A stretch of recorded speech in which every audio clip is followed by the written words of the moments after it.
show here. And we're going to. Oh, okay. You gotta let me know how to do that.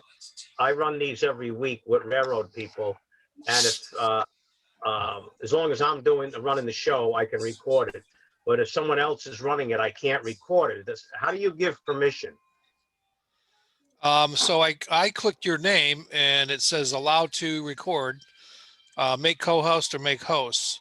So I clicked on allow to record. Oh, where it says We more. learn something new about Zoom every night. Yeah, yeah. What, Rob, is that in the blue boxes next to my name and participants? Yeah, for me, but you should be able to record right on the bottom where all your controls are on the top, wherever your controls are. There should be one of them right next to share screen that says record.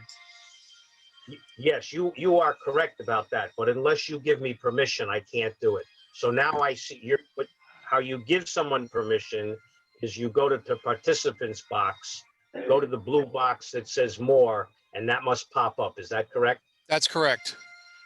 Okay, terrific. Now I know. Is Mr. B? Oh, there he is. I see Flaps over there. Bob, smile and wave. Hey, John, how are you? Life is good there, brother. Life is good. Absolutely. Okay. All right. You two like to go to a room by yourselves or something? They're in a room. We spend a lot of time in the same room. They're in a room, Ed. Here's a clue. In the same locomotive.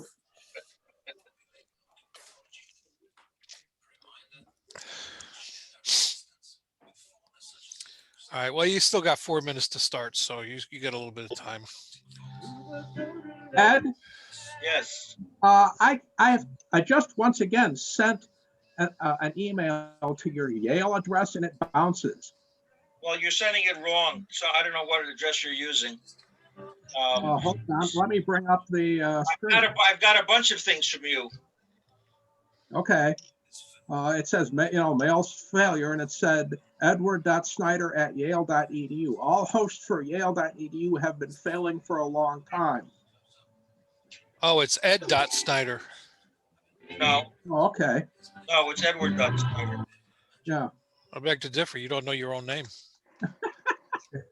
I mean, if I go back, That looks right. I don't know why you're getting that message. yeah, I mean, if I sent to your ham call, and then and that seems to go through, but I have gotten well, the W1YSM points to that. Yale has shut off a bunch of things because of ransomware concerns. okay. So maybe it thinks that you're sleazy or something. Yeah, could be. I mean, this is where I sent it. Said Snyder.Edward Medical Facility. No. Snyder, I mean, that No, was. it's Edward No, dot Edward dot Snyder. It's first dot last. Okay. not last, not first. Okay. What's coming from you? I mean, this was the message I got from you. Well, that was just done to make things more confusing. Okay. When you get a Good message evening. from him, what you see is not his email address. You see what he puts in for you to look at. Okay. The email address is actually first dot last at Yale. Okay. All right. Well, that's why I'm getting the bounces all the time. Yeah, because I have gotten a bunch of things from you, and Yeah. it's Oh, fine. well. Okay. Now we know. So I have about a 2-minute introduction for you both. Okay. Well, whenever I'm ready, whenever. Yeah, we'll wait a couple minutes until my station manager gives me the all clear or the highball. Is that right, Bob? The highball You get the greasy, the hairy eye. or the highball? Highball the hairy eyeball. highball the presentation. Hey, good evening, everyone. Hey, John. Hey, by the way, I don't know if this is a first, but this is my first Zoom mobile while driving around. That's safe. You rise on the road, will you? Well, I guess it's a first. Well, that's good. But don't make it be your last. The first for us that I know of.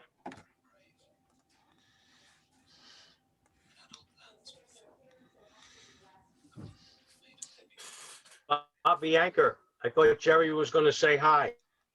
She got a phone call, but she probably will like to say hi to you again. She spoke to you once today already, Okay. right? Yeah. Oh, that's good. John, thank you for getting that speaker. Our speaker next month at this time is going to be Bob Heil from the microphone land, courtesy of That's, Oh, John B. that's a good one. that's March. That's not February. March, I'm sorry, you're right, March. I said February. I told somebody else Looks good. February. That looks good. It's March. I have his products. Do we all get free headphones if we attend? No. Yeah. Come on, Ed. You didn't get us a Christmas present. You get two Every- soup, you get two everyone soup will get cans and a one. ball of string. All right. All right. Some people might get free headphones, but you won't. Somebody on the ham radio. No, that's the Zoom meeting. Hey, Ed, Don Mitchell. Yes, Can I you done. hear? Okay. We got a problem coming up on the 13th. I have my second shot for the COVID coming up on the same time at 9 o'clock in the morning. So I'm going to see if Jim will sort of steer the, the testing, because I won't be there until later. Well, the other person who can do it will be AB1DQ if he needs to. He's done that. So Okay. Okay. Does he have the equipment? he's not right. I don't know. He all I know is that he did it for Yale a couple of times. So we'll work it out. But thanks for letting me know now. So we got a couple weeks to plan. Yeah, because I'll come up after I get my shot. Where are you getting it? Down at Yale. In New Haven. In the Yeah. butt. Wendman Center.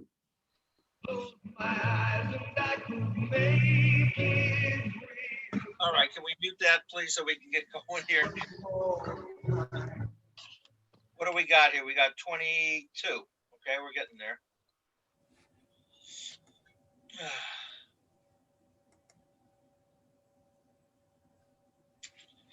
All right, we'll work it out, Don, somehow. Let me know. You can't get your credentials and then just have James run it, right? You have to have your own set. Well, Jay, yeah, he can run it, but if his, well, let's see. So can N1ZN. Yeah, right. If I'm saying that he would be the first choice, obviously. Yeah, well, I'll have to get a hold of Jim. That's my problem. Yeah. Okay, well, well, that's Monday nights, which would be nice. It'll be in the middle of a snowstorm. So that should go well. If you're lucky. Okay, I'm going to ask everybody to mute yourselves. Ed's going to take over and do some introductions. And then Chris Haulsler is going to share slides and start the meeting. So if you could mute yourselves, that would be great. And if you're on phone, don't worry about it. Okay, Ed, over to you. Thank you. Okay, welcome everyone. I'll call this meeting of the Meriden Amateur Radio Club activities meeting to order. We won't announce our own call signs. If you go to participants and click on it, you can see the call signs and the names of the individuals who are listed there. I'll have to change my mine to put my call sign in, W1YSM. We're very pleased and honored this evening to have as a guest speaker J. Chris Haulsler, Whiskey Bravo 2 Tango Lima Lima, who is someone who's been studying Morse telegraphy for a long time. Chris was licensed in the 60s, as I said, WB2 TLL. He holds a BS in electrical engineering from Carnegie Mellon and a first-class radio telephone license with ship radar endorsement. He's worked for General Signal, Railway Signal for over close to 50 years, I guess. He's been interested in the history of technology since he found a signal electric practice sounder at a ham flea market and kind of fell in love with telegraphy. He became very involved with the Morse Telegraph Club and became its international vice president in 2014. He collects telegraphy equipment, gives lectures, and has displays to presents to many groups. I became aware of him thanks to WB1GYZ, who has worked a very long time with Chris's very good friend, John Springer, who had worked for the railroad for over 40 years and has worked with Chris very closely, and as well as our affectionately known as Railroad Bob, during their years, and has helped with the expand the collection. Chris's desire is to preserve the technology, history, and lore of the American Morse system. So we're very pleased to have him here, and let's give a warm round of COVID-friendly Zoom icon clapping hands to Chris, who will present the history of the American Morse telegraph. Chris, it's all yours. All right.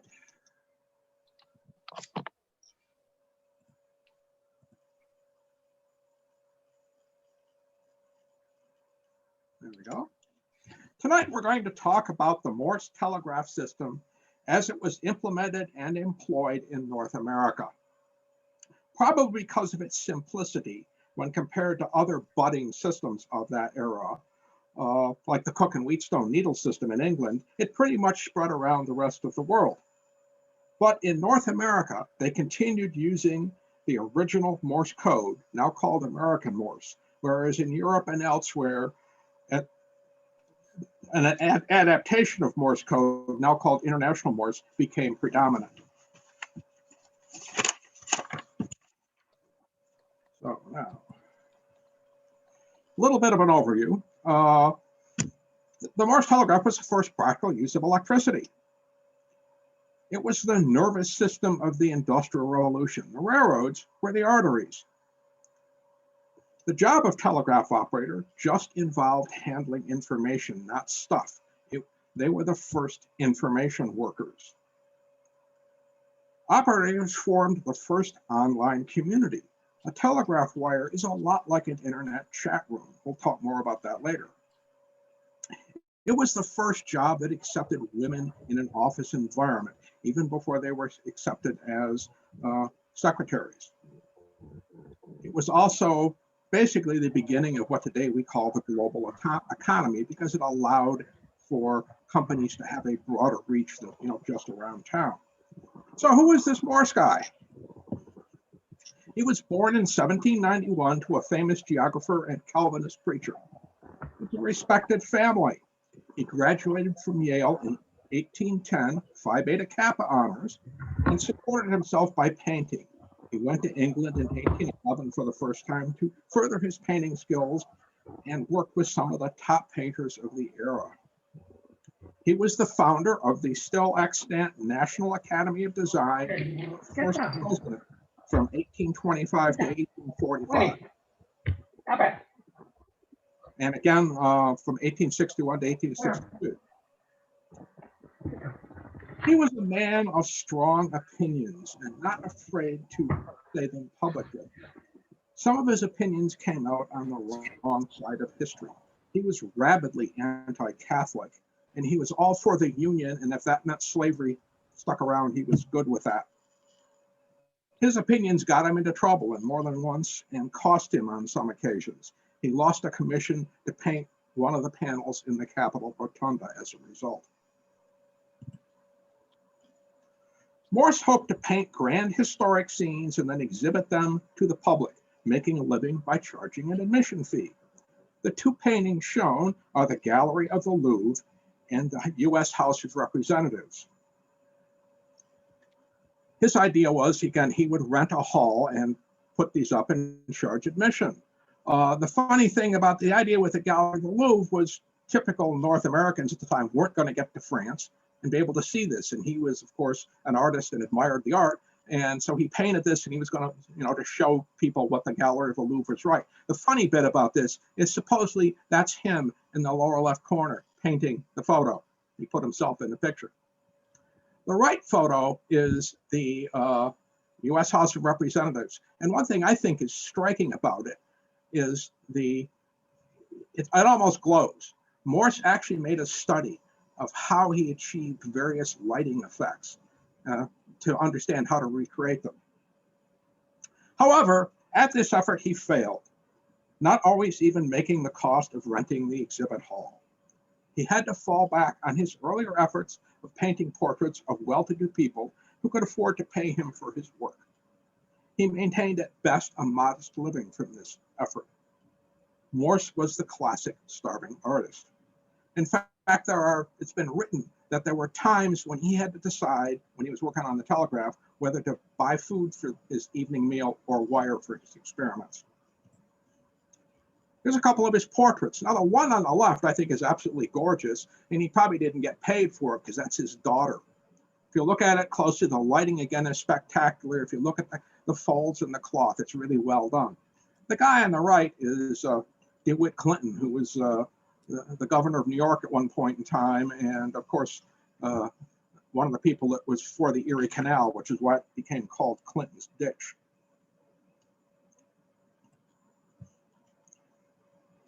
When returning from a trip to Europe on the wind-powered packet ship Sully in 1832, a trip he took to improve his artistic skills, at dinner one night, another passenger, Charles Jackson, a medical doctor, talked about electricity and that it could make itself immediately apparent over any length of wire. Not to make a pun, but Morse was electrified by this revelation and immediately realized that it could be used to develop a system of rapid communications and what's more, finally make Morse enough money for a comfortable living. Now, some of this might have been spurred by the fact that he had been out painting portraits somewhere down south and received a message that his wife was ill. Well, by the time he got the message, his wife was already dead and buried. What he didn't realize was this was not a new idea. People had been trying to do this for at least 80 years without much success. Part of the problem was that many of the attempts had used the notoriously uncontrollable static electricity. With the successful fielding of optical telegraphs, you might have heard of Frenchman Claude Chappe, and there were some of these in North America as well, the electric telegraph became somewhat of a joke. Part of a doggerel poem goes as following. Electric telegraphs all must deplore, that service would merely be mocking, unfit to afford us intelligence more, that such as would really be shocking. With the invention of volta's pile in 1800, providing the first continuous, sometimes called galvanic electricity, there was further research and experiment, but no practical system was developed or installed. One of the problems was that volta's pile and other early such batteries rapidly died, making them unsuitable for commercial application. Fortunately for us and history, Morse was totally unaware of any of this discouraging information, and by the time the Sully docked in New York City, had developed crude drawings for such a system. The system, as you can see on the right, consisted, this is his transmitter. He called it a port rule. Now again, Morse was a graphic artist, so his idea was printing. He had this basically what is like a printer's compositing stick in which he was going to place type that represented his code. Here's a couple of examples of them up top. And then he would crank the thing underneath his reading point, which would then dip a couple of contacts into little cups of mercury to close the circuit. The receiver he built on a canvas stretcher, something he had convenient. You've got basically a weight-driven clockwork mechanism that would pull a paper tape past basically a writing head. Now, it did not make dots and dashes. Actually, the magnet would either pull a pencil in toward the frame or a spring would push it back out. So it actually made squiggles on the piece of paper. Morse's idea was just to code the digits and then develop a dictionary of several thousand words, give each a number, as well as he'd have to number the letters because every so often you'd have to spell something. And with that, he would send his messages. Again, you see the type, that's the digit 1 and the digit 3, and he's just going to have the 10 digits. Now, this record on the tape that the Morse system kept was considered very important at the time. This is different than the Cook and Wheatstone needle system over in England, where you had to have someone watch the moving needles and write down what they said. As the image on the right shows, he used just a single battery cell to drive his circuit. With this approach, he couldn't get a message across the room. And again, the battery didn't last long. He needed help. And here, Morse was lucky. He started his efforts just at a time when the necessary technologies and skills were being developed by others. Had he been any earlier, he would have likely failed like all the others. Well, his first helper, although indirectly, was Joseph Henry. Of course, we know the unit of inductance is named. He had been experimenting with electromagnets and managed to make them much stronger than other such experimenters. He began building them for other experimenters and for classroom demonstrations as pictured. He came up with two different approaches, what he called a quantity magnet, which was many small coils in parallel, which required low voltage but high current, and what he called an intensity magnet, one large coil, high voltage and low current. We all know the strength of an electromagnet is related to something called ampere turns, which is the amount of current through the wire and how many turns around the coil you have. He commented to a friend even before Morse's trip on the Sully, and that friend recorded the comment with a date in his logbook. Henry, a gentleman academic, didn't keep good notes, which came to cost him later. But the intensity magnet could be used for long distance communications and demonstrated this first over 1,000 feet of wire and then a mile of wire in 1830 or 31. The intermediary was Professor Leonard Gale, who knew both Morse and Henry and made Morse aware of Henry's discovery, allowing him to achieve greater distance. But the battery problem remained. In 1836, John Frederick Daniell came up with the first reliable, long-lasting battery. It generated about a volt and was considered the original standard for the volt. Today, by modern standards, a little over a volt, 1.1 volts. Now, the image on the right isn't a Daniell cell. We'll get to what that is in a moment. The original Daniell cell consisted of a copper pot filled with copper sulfate solution, into which was immersed an unglazed earthenware container filled with sulfuric acid and a zinc electrode. He was searching for a way to eliminate the hydrogen bubble problem found in the voltaic pile, and his solution was to use a second electrolyte to consume the hydrogen produced by the first. Eventually, zinc sulfate was substituted for the sulfuric acid, as the cell makes zinc sulfate during operation. The unglazed container provided a barrier which prevented the two electrolytes from mixing, but allowed for ion exchange. Even modern alkaline dry cells have such a barrier, and just like with the Daniell cell, they effectively burn zinc to get electric energy. Sometime during the 1860s, a Frenchman by the name of Collard invented a variant of the Daniell cell, which dispensed with the porous barrier, which was a maintenance headache. Instead, he found that the layer of zinc sulfate would float on top of the layer of copper sulfate. The two liquids kept separate by their differing densities with specific gravities, and thus the name gravity cell. A popular form of gravity cell was the crow's foot cell, due to the shape of the zinc electrode. This eventually became the popular cell for telegraph use and is pictured. Well, I'm going to, because I developed this display a long time ago. When I did this for a live audience, which I had things to show on the table. I'm going to momentarily break away from this and bring up. Here's a couple of crow's feet. The jars came in two standard sizes, 5x7 and 6x8. The first number is the diameter of the jar. The second is the depth. And these are both 6x8 crow's feet. It was a three-part mold, a steel mold. The bottom had the foot pattern, and then you can see where two top pieces fit together. You can actually see the line, and then they, of course, fill it with zinc. This is obviously from two different manufacturers. Going back to our slideshow. Because of the lack of the barrier, however, the cell, once set up, can't be moved, and as it will cause the electrolytes to mix, and the current must be almost continuously drawn from the cell to avoid mixing due to simple diffusion. But this was perfect for the North American closed circuit practice, which normally has current flowing in an idle wire. Gravity cells were still used for local batteries up into the 1950s. However, William Robert Grove also came up with a battery cell in 1839. And Morse started using it, and the early telegraph companies started using it. First off, it produced a higher voltage, about 1.9 volts per cell, compared to the 1.1 for the Daniell, and it could supply a higher current, If you take a Danielle cell and short it out, you'll get half an amp. Okay, it's got, each cell has about 2 ohms of internal resistance. So basically, 2 ohms of resistance, 1 volt of, you get half an amp. However, in operation, the Grove cell gave off poisonous fumes, nitrogen dioxide, and as the cell discharged, the voltage dropped, unlike the pretty much continuous voltage available from the Danielle cell, which made it more difficult to use.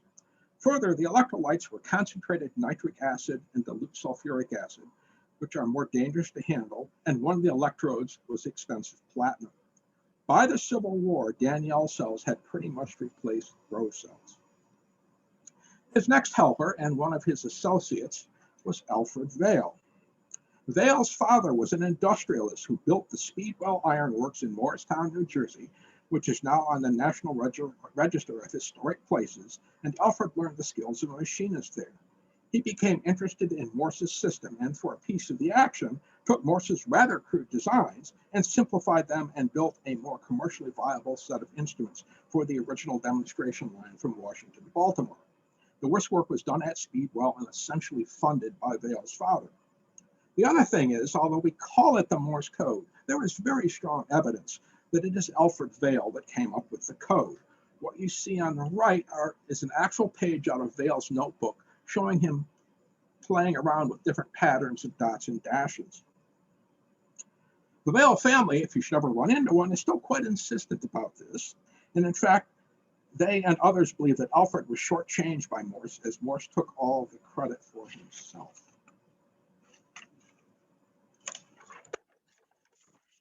Vail also developed a key, much simpler than what we call a key, much simpler than the port roll. It's sometimes called the Vail correspondent. Vail died young and unsuccessful, and Vail's mother became an outspoken enemy of Morse. And there are people who very definitely agree that Vail, at somewhere along the line, just unilaterally, he cut Morse's piece of the action in half. All right. Pictured are the instruments used on the initial demonstration line: the Vail correspondent key on the left and the receiving register on the right, which would emboss the dots and dashes on a paper tape pulled through the register by a weight-driven clockwork mechanism. Pencil points broke and ink dried out, so embossing was the method used to record the message. In fact, this original register embossed it 3 times. It had 3 points. There are many replicas of both of these instruments out there. We have one of each at the AWA Museum, although we actually do have Morse's original notebook from this effort. If you ever want to come and see it, they don't even let me touch it. But one of the 2 original receiving registers used for that line, the one in Baltimore, is held by Cornell University, and I believe that is the one picture. That is one of the originals. The demonstration line was about 45 miles long, and it stretched the ability of being able to supply enough power to drive the register. So Morse came up with the idea of what he called a relay. Using an electromagnet to operate an electric switch, which, by the way, had actually already been done by Henry, and this became a future patent issue. But Morse patented the idea, and this was an important part of the Morse patent. Originally, this was going to be used to repeat the line every so often to achieve further distance, thus the name relay. It would relay the message. But it was found more successful to use it in each station as an electromechanical amplifier to take the weaker mainline current, which could thus travel a longer distance with less loss, and switch a local stronger current to operate the register. This shows the basic Morse telegraph North American closed circuit system. With this approach, it only required large main battery banks at one location, not in each station as the European open circuit system required. In actual practice, it was found advantageous to split main battery between the large offices, likely at the ends of each wire. As shown, each station consists of a mainline relay in the main circuit in series with the key in the mainline relay. And the relay would switch at the local battery, powering the magnet in the register. The circuit uses a single wire with a ground return path. As you can see the grounds here. And there's the split battery. This obviously represents only 2 stations. There could be many of these along the wire between them. It actually turned out that the resistance of, if the wire is long enough, the resistance between the 2 grounds is actually less than a return metallic circuit would be. Note that one key is open. Only one key is open. Again, it's a closed circuit system. One guy opens and closes the circuit. Everybody else has to keep their circuit closed. But you don't want your telegrapher to have to keep holding their keys down. So not shown was a parallel switch to the key called the circuit closer. Eventually, this switch was incorporated into the keys. All modern, I use that term loosely, telegraph keys intended for North American landline closed circuit telegraph have a parallel circuit closer switch incorporated into the key. And oh, by the way, if you happen to have a PC type computer and you look on your keyboard, up on kind of the upper right side of the keyboard is a key labeled pause and break. That break key on your keyboard is the direct descendant of the circuit closer lever. Kind of comes through teletypes, but that's a story for another time. Here's some early instruments. We have an 1846 Clark relay on the left and a Chubbuck relay on the right. The register shown is in the lower 2 photos is a Barrett register made by J. Barrett & Sons in Ithaca, New York, and installed in South Bend, Indiana in 1848.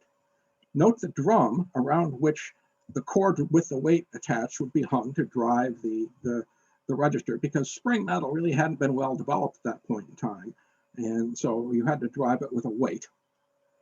Note also the groove in this roller, which is again where the point would emboss the tape as the tape passed over the roller. Now, once again, I'm going to pull away and go. Just wanted to show a picture. Again, I had one of these in the flesh when I was giving the talk originally. This is a modern, again, I'm using that term loosely, relay from around the 1900s, what they call a spectacle frame relay, but the design pretty much was frozen at this right up into the end.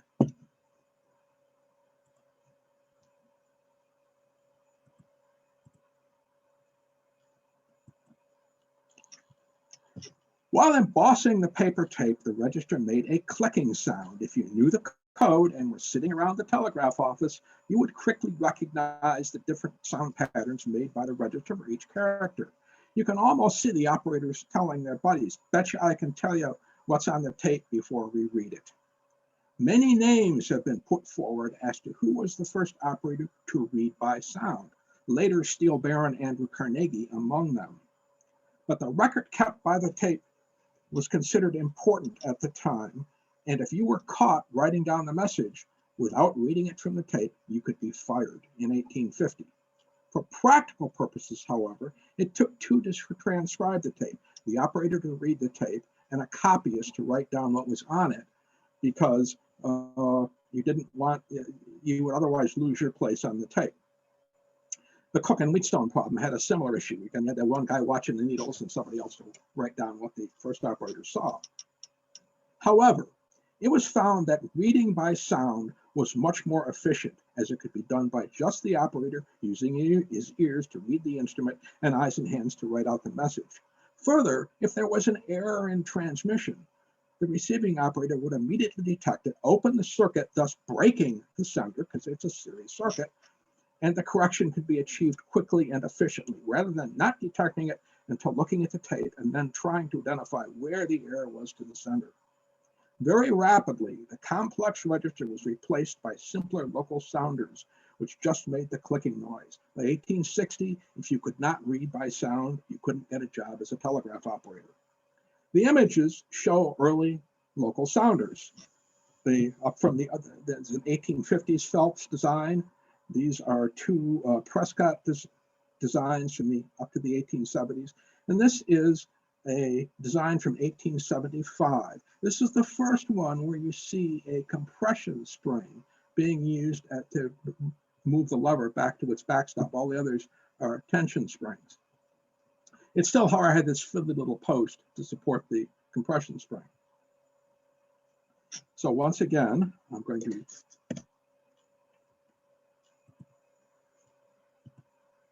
come on. There we go.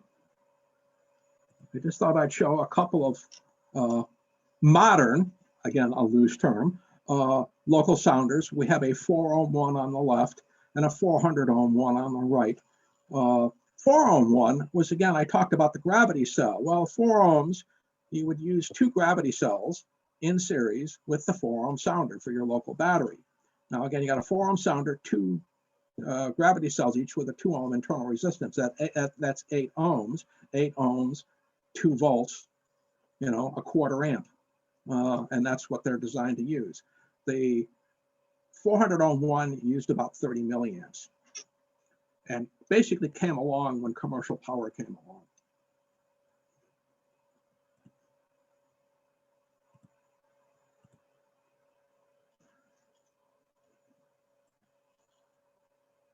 All right. As soon as this loads, there's a large image in this next slide. There we go. Civil War was the first war fought with telegraph command and control. Back then, if one had a complaint with the federal government, one could walk right into the Oval Office and complain to the president. Lincoln, more or less to hide from all the complaints, and he was getting a lot of them, packed himself away in the War Office telegraph room, where he could read all the messages between the generals.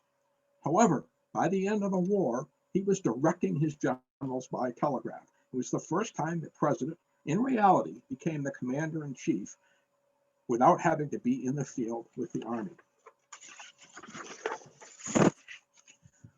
The upper left photo shows putting up pole line during the war. The upper right photo shows a Civil War era U.S. military telegraph battery wagon. History records that in each of these wagons there were 96 Danielle cells. They were seried in groups of 6. An interesting thing is that the semi-permeable membrane that was used was a leather bag. I've always been looking for an image of one of these, but I've never found one. The lower left photo shows a field telegraph station during the Wilderness Campaign. This was one of 2 glass plate photos taken as a stereo image of this scene. I want you to remember this photo. We're going to see it again. Said to be Wilcox's Landing on the James River near Charles City Courthouse, Virginia. The lower right photo says, it's not really a photo, it's a drawing, says it's showing a telegraph scout or spy tapping enemy lines using a pocket set. Frankly, he's too far out in the open for this to be true. Now I'm going to, once again, break away. I wanted to show you this. This is the an actual stereo slide. And if you're really good and cross your eyes, you can actually see the stereo image. What I wanted to do, though, if you zoom in, you can actually get a pretty good view of the combination set that was being used.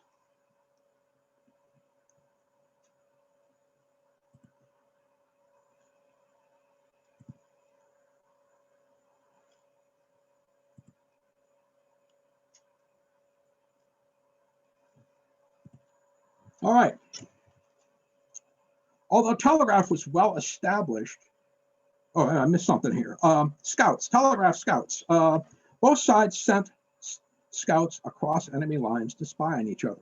Only the North established a telegraph corps, the South relying on what was left of the commercial companies.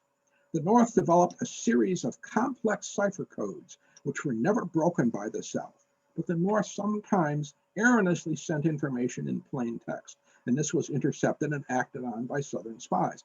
One such message was about the shipment of cattle to feed the army. The South intercepted it and was there to take the cattle when they arrived.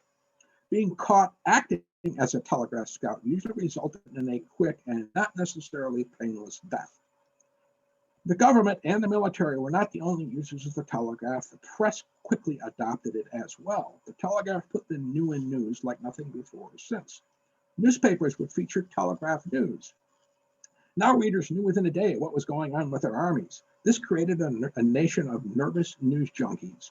Previously with the Mexican-American War, news had taken months to reach the public, and so it was more or less ignored by them. We're going to talk more about the press in a bit. Although the telegraph was well established, particularly in the North, by the beginning of the war, Baltimore was in the hands of the Confederates. Washington was thus cut off as the Confederates had taken Harper's Ferry on the B&O Railroad line, thus cutting the only link to the North. The government asked Thomas A. Scott, who at the time was the president of the Pennsylvania Railroad, and who had also gotten his start as a telegraph operator, to start what became the U.S. Military Telegraph, a civilian organization in the North reporting to the Secretary of War, not the military, which caused some friction with the Signal Corps and the generals.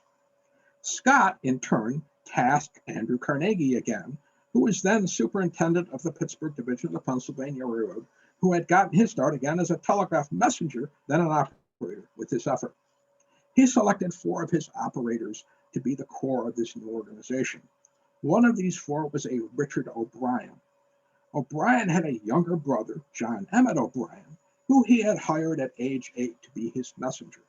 Finding messenger duty not to his liking, he, like Carnegie and Scott, John learned telegraphy and became the youngest operator employed by the Pennsylvania Railroad at age 10. At age 13, he joined the U.S. Military Telegraph as its youngest member. In the 1880s, he published an article titled Telegraphing in Battle in Century magazine, and then in 1910, an entire book by this title. The top drawing, a field expedient, as well as a number of other pen and ink drawings, appeared in both. This book is a good read, one young man's first great adventure traveling with the troops on the front lines, and is free to download from Google Books. Hard copy prints can also be purchased from Amazon. The drawing shows what's called field wire. Now, of course, telegraph wire was bare iron wire strung on poles with insulators. Frequently it would be galvanized iron, not just bare iron. However, what was called field wire, said to be 7-strand iron, 14-gauge, rubber insulated, would be run along a battlefront to keep the various corps commanders in touch and to be able to quickly respond to changing situations. This image from O'Brien's book shows a young telegraph operator with a pocket set or pocket relay at the end of a field wire receiving instructions over the telegraph, which is then going to obviously relay to the soldiers standing around him. Note the wires just strung over trees without insulators, and the bayonet plunged into a damp earth, a puddle, to provide a ground return. Remember this image, we're going to kind of see it again. The lower image is from the Spielberg film Lincoln, showing Lincoln in the telegraph office. The MTC was contracted by Spielberg to provide the telegraph technology for this film. When it was over, the authentic telegraph desks shown, constructed for the film, were given to the MTC. The slide on the left shows a display at the Gettysburg Museum of what it says is the actual combination set, or KOB, again a Clark instrument, used to send in the information of Lee's surrender from Appomattox. It certainly is a period-correct instrument. Because batteries were not all that portable, the Civil War necessitated the development of what was called sounding relays, in which the relay made a loud enough sound without the need for a local circuit and a local sounder. Portable combination sets, as shown, which had both the sounding relay and the key on one base, thus again KOB, didn't require a local circuit and its local, not very portable battery. One writer said that the field operators just listened to the gentle tick of their relays. The right photo shows yours truly kind of recreating a combination of that wilderness field office and the young man with the with the field wire. You have the bayonet, and yes, this was an actual operating ground return circuit. You have the wire coming from my ground back to a slightly more modern sounding relay. We'll look at that in a moment. And you can actually see the wire going up into the tree kind of behind my cap.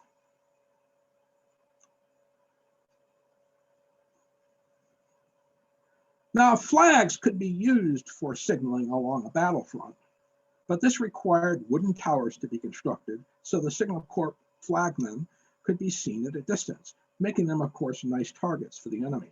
And this was before the age of smokeless powder. As the battle raged, the smoke would get thick enough as it became impossible to see the flags through it anymore.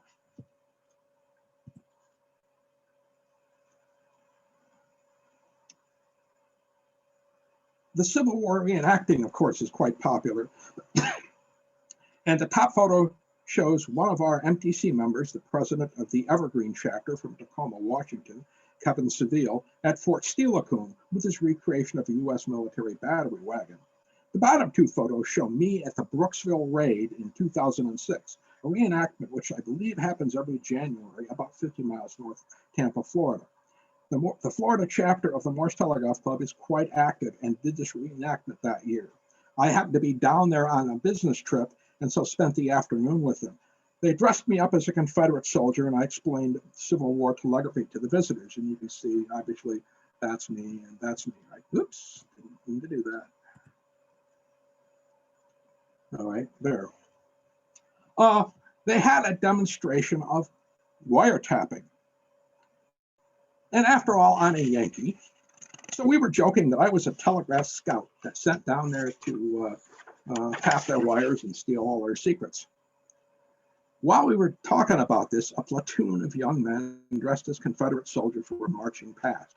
Stopping to look at our display and overhearing our conversation, they started discussing hanging me by my own wire, a not unfrequent end to a telegraph scout's life. There was a brief period of time when I began to think they were serious. There are some folks down there still fighting this war.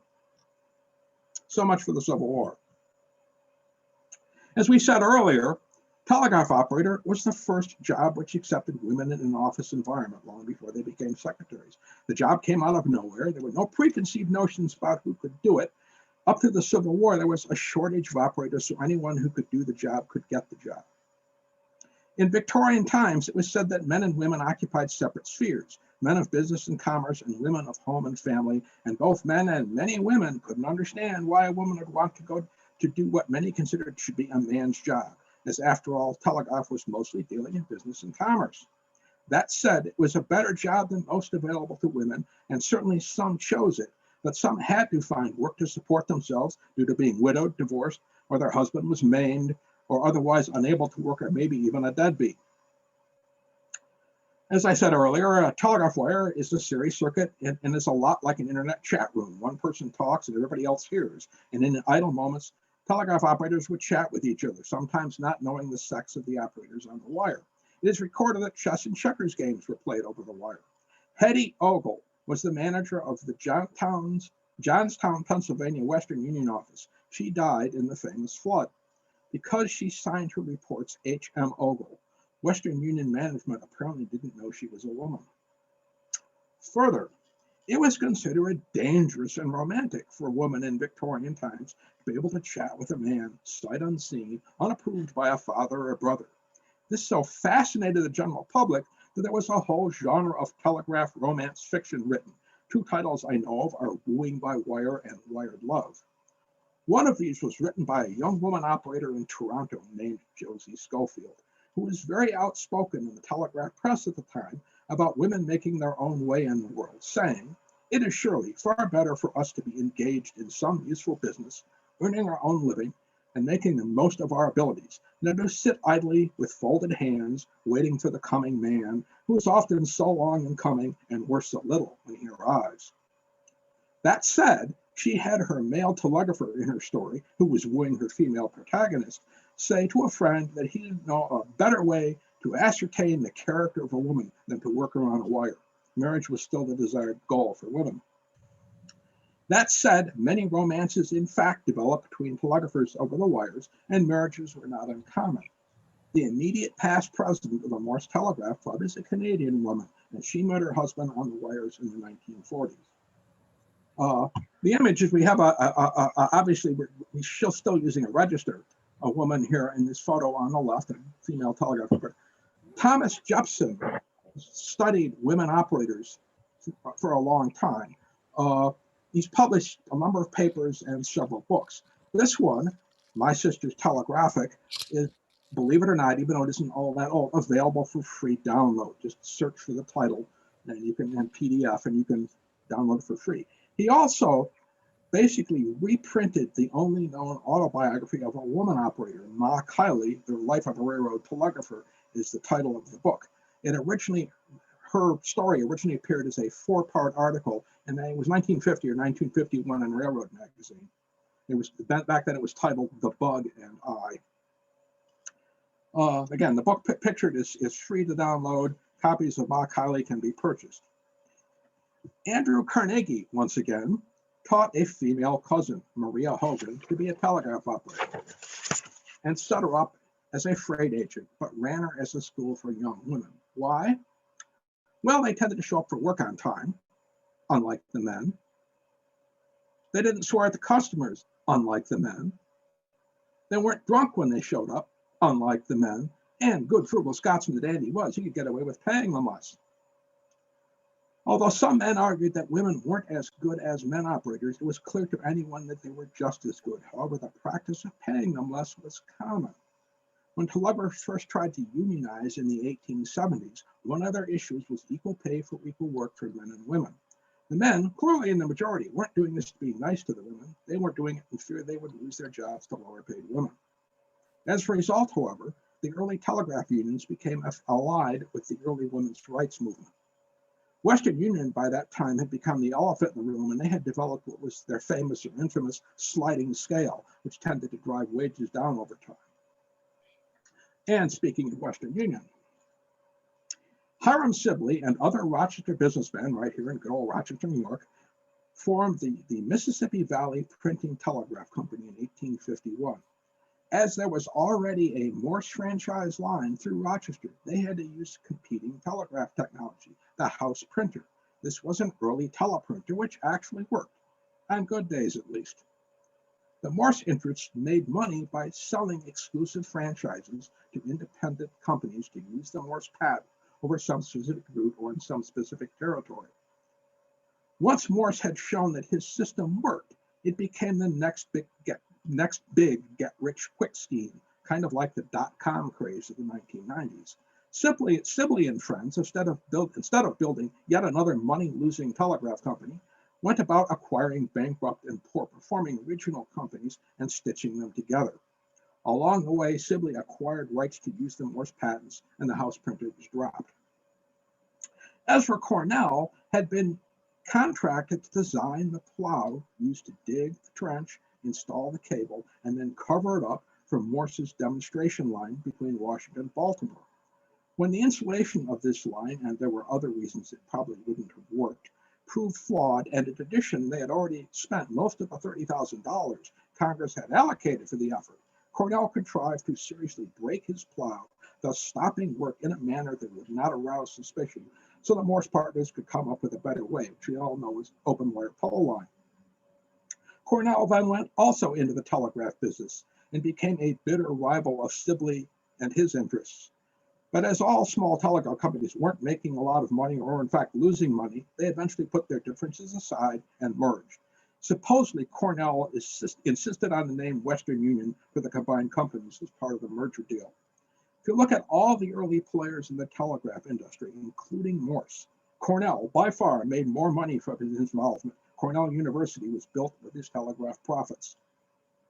Sibley, and actually a number of other telegraph pioneers, are buried right here in Rochester, New York. This is me standing against the monument, and there's his headstone. Although we're talking about the telegraph, I would be remiss if I didn't mention how telegrams were picked up and delivered. The messenger boy. Not only would they deliver telegrams, but they would perform other messenger services as well. It became known that telegraph messengers, although generally quite young, knew their way around. The telegraph was used by many businesses, some not entirely above board, and that the young boys were exposed to this underworld became an issue for early child labor activists. In fact, smart boys in big port cities took advantage of their knowledge. When the Navy hit town, the sailors knew to ask the messengers where they could have some fun. The boys, as a result, would get tips from the sailors, as well as from the bordellos and women to whom they brought business. Now, if you were a business that had sufficient telegraph business, Western Union would install at your location what was called a call box. I'm going to once again bring up that separate image.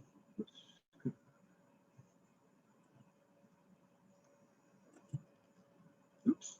I forgot to show the box relay. Oh well, I'm losing track here. That's what a box relay looks like close up. Here we have some call boxes. You would just give the knob a quarter turn to the right, which basically wound up a spring, and then it would unwind and send a code to a central office. It wasn't Morse code. It was just actually a sequence of pulses, like 2 pulses and then 3 pulses would be box 23. They work much like the old neighborhood fire alarm call boxes. Have you ever seen the movie from the late 50s, Some Like It Hot, which starred Jack Lemmon, Tony Curtis, and Marilyn Monroe? Lemmon and Curtis were musicians, and they're in an agent's office early in the film, and they're chatting up the secretary. And on the wall, you see one of these call boxes. It has nothing to do with the story, but it's there. The set dresser put it there because it would have been there. They were that common. My parents were still getting telegrams delivered in the early 50s by messenger in a car because we were out in the suburbs. We had a visitor to the Antique Wireless Association Museum a couple of years ago who said he was a Western Union bicycle messenger in the early 50s in Rochester. By the middle 50s, this had more or less ended. One author who wrote about messenger boys of this event said, clearly, a telegram was no longer an affordable luxury, no longer a special event, and no longer an occasion for a brave and bold messenger to track you down in the midst of your busy day and hand you an urgent communication with a smile. All right. Once again, back to our slideshow.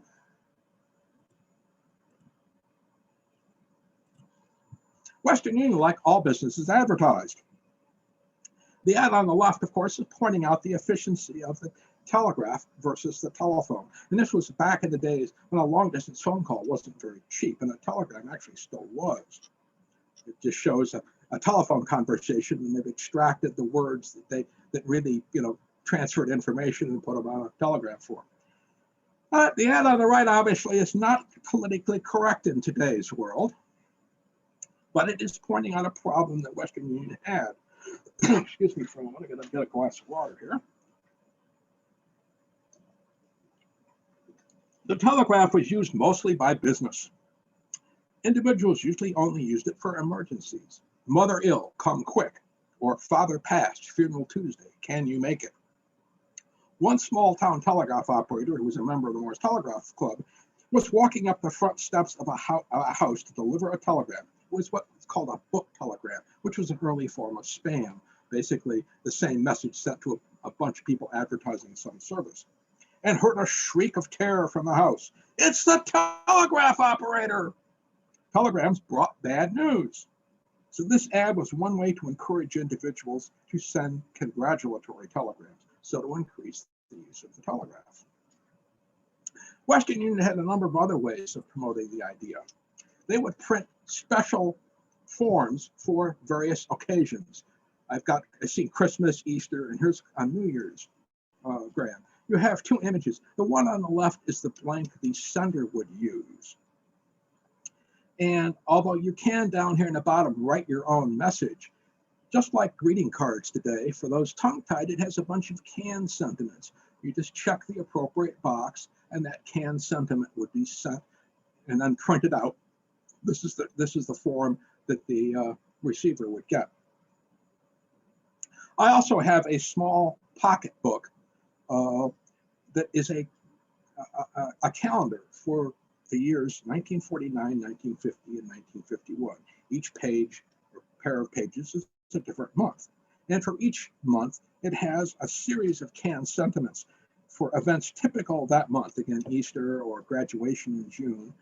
So you could select what you want. What I always like is the back page shows the little book has "Wire the good news. Nothing gives the thrill of a telegram."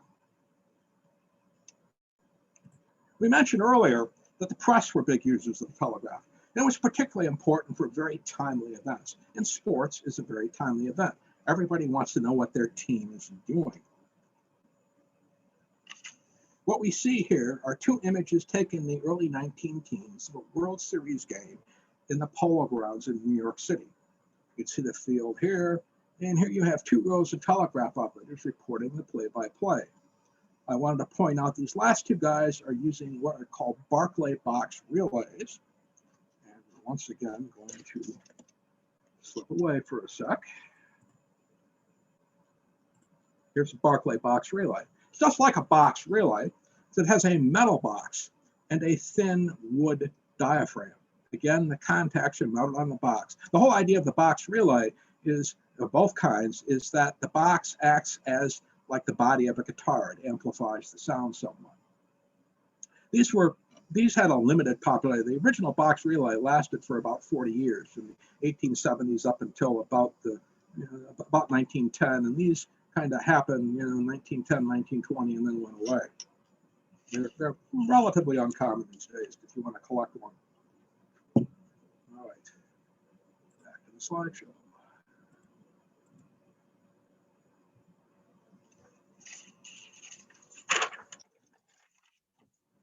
What would be done with this? Well, it was mostly the newspapers at this point in time in 1911. In the simplest sense, a newspaper might put out what was called the baseball extra immediately after the end of the game. We're going to have another image about this shortly. They might post the scores inning by inning on their windows, or they might do something like this. Here we have a whole crowd of people. This is also in the 19-teens. What are they doing? Well, they're looking at this. It's a scoreboard. And behind the scenes, you can see one guy here. There's a telegraph operator and a bunch of guys operating the scoreboard that would follow the play-by-play. If you ever watched Ken Burns' baseball series, there's a brief image of something like this. I remember that one had a big diamond in the center and actually had a slot between the pitcher's mound and the home plate. And you'd see a white dot move from the pitcher's mound to the home base and back again, indicating that there had been a pitch. Tavern owners would sometimes rent these and put them up in the street. Usually it would be a group of tavern owners. And the idea was being people would come down and watch the game and they'd sell more beer. Another possibility, this is from the 1920s, is something like this. You could pay admission and go into a theater and watch the game.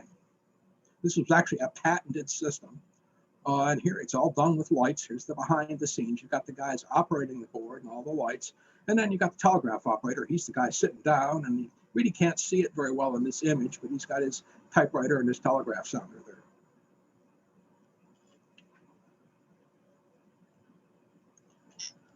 On the right, I talked about the baseball extra. Here's an image that I actually took out of an old article, from back at that time, showing putting out the baseball extra. You've got the telegraph operator with his typewriter and his sounder. Here's the guy keeping the box score. There's the linotype operator. And here's the makeup men who are basically putting the cast lines of type into the chase as the game plays out. By the end of the game, the form would be complete, and so the stereotype plates could be quickly cast, and the presses could be rolling in under 15 minutes. In the 1930s, radio, of course, had come along. You guys should all know that. And it became possible to broadcast games over the radio. But all away games up until the mid-1940s were done with telegraph recreation. What you see on the left is Western Union Press Service Manager Harry White. Also at the Polo Grounds. We know it's the Polo Grounds for some reasons. The Polo Grounds was the only press box that had chicken wire to keep pop flies from taking out the telegraphers and reporters that might be there. And he's sending what was called Western Union Paragraph 1 service. That name actually came from the FCC tariff, which allowed it. Apparently there was a Paragraph 1, which was play-by-play, Paragraph 2, which was inning by inning, and Paragraph 3, which was end of game reporting by radio. There were tariffs for each one. I've been trying to locate a print of that tariff. I have not found it because I'd like to read what the details were. All right. Now, he's using a type of portable set. And once again, I'm going to snap away.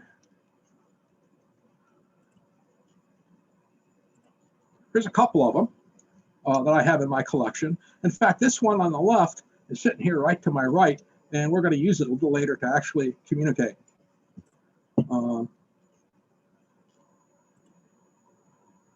Just like Mr. White, I have a bug wedged into mine. Now, this next thing is going to be about a 7.5-minute audio clip, probably recorded, I can tell, in the early 1980s, talking about radio recreation. The principal person being interviewed was Red Barber, who you probably all know was a famous sportscaster. There's somebody else, a former president of the United States, that used to be a reporter, and we're going to hear from him too. So here we go. This is Kevin Harlan live on KCMO Kansas City, the sports giant of the Midwest, and you folks are in for a real treat right now. In these days and times, baseball fans are inclined to take play-by-play for granted, and instant replays is just another electronic expectation. They get extremely bored at the slightest interruption.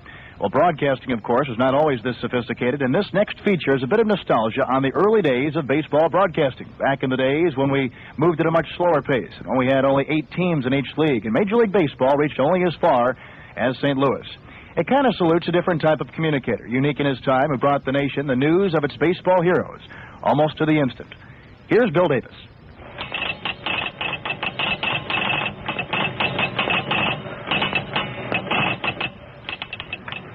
Morse telegraph, the original electronic communication. Here it's identifying Western Union Paragraph 1, a baseball wire service provided by the Telegraph Company during the 1930s and 40s. That was in 34. I had been with Western Union since 22, that's 12 years. When I went to Western Union, I was 20 years old because it was 1922, and I was working as a Morse code telegrapher. 82-year-old Harry Moorman of Cincinnati, former Western Union telegraph operator, assigned to Paragraph 1 service. There were 3 stations who decided to put the game on together. They were in competition. But it wasn't before the year was up. The other 2 stations dropped out, and it was only WSAI. WSAI Radio, Cincinnati, owned by Powell Crosley, who was also owner of the Cincinnati Reds. Crosley hired Red Barber to recreate the Reds play-by-play, the beginning of a fabulous career for Red Barber. I came to the big leagues in 1934, Cincinnati, and I was 5 years there, 15 at Ebbets Field in Brooklyn, and then 13 more at Yankee Stadium. Let me, for the benefit of our listeners, say that all of the broadcasts of out-of-town games were done from Western Union recreations until 1946. This may surprise some people. When the Major Leagues first granted permission for this in 1934, Barber says Morse telegraph became an important part of baseball broadcasting. Western Union had an exclusive. And in those days, each Major League ballpark had a sending operator. That was his specialty, to send Paragraph 1. And we used to get very, very accurate reports. Harry Moorman became Barber's telegrapher at WSAI. Moorman was a wonderful operator. And after a while, we became such a team that if all of a sudden he'd start breaking and asking for... He would know in advance what I needed. And if I needed something extra, he'd already be requesting it before.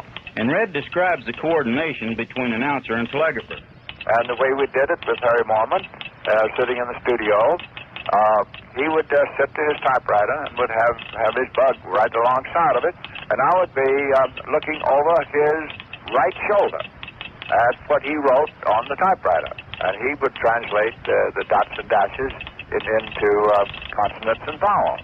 Some announcers applied sound effects to the recreated games. Veteran Detroit Tiger broadcaster Ernie Harwell. I didn't use any crowd noise. I had a ruler, and I would hit the table as to simulate the crack of the bat, but that would be about all I would use. Now, later on, fellows like Gordon McClendon, who did the Liberty Network, they had a very elaborate setup. They'd have a crowd noise, and they'd have a vendor downstairs yelling out the peanuts and popcorn, and they'd have a PA come over. Harwell inserted another popular sound device. I followed the fellow that had done the games on recreation, and the fans there were used to a gong. When a man singled, you hit like the NBC chimes. You'd hit it one time, a double, you'd hit it twice, triple, 3, home run, 4. And people are used to that, and it sounded a little bit corny as you look back, but it was a device to attract attention. Red Barber says he didn't go for phony sound effects. He preferred to keep things simple. As I say, I understood and that a lot of fellas wanted to make that Western Union recreation sound as though it were a live, viable broadcast. Well, my reaction was just the opposite. I wanted the audience to know at all times that I was doing a recreation, separate and apart from when I was doing a live game. And I didn't have any sound effects added in except the actual sound effect of the operator's typewriter and the Morse code, the dot and the dashes. Speaking of dots and dashes, the signals were condensed as much as possible. For example, SC1 stood for strike one call. PTF, pitcher throws to first.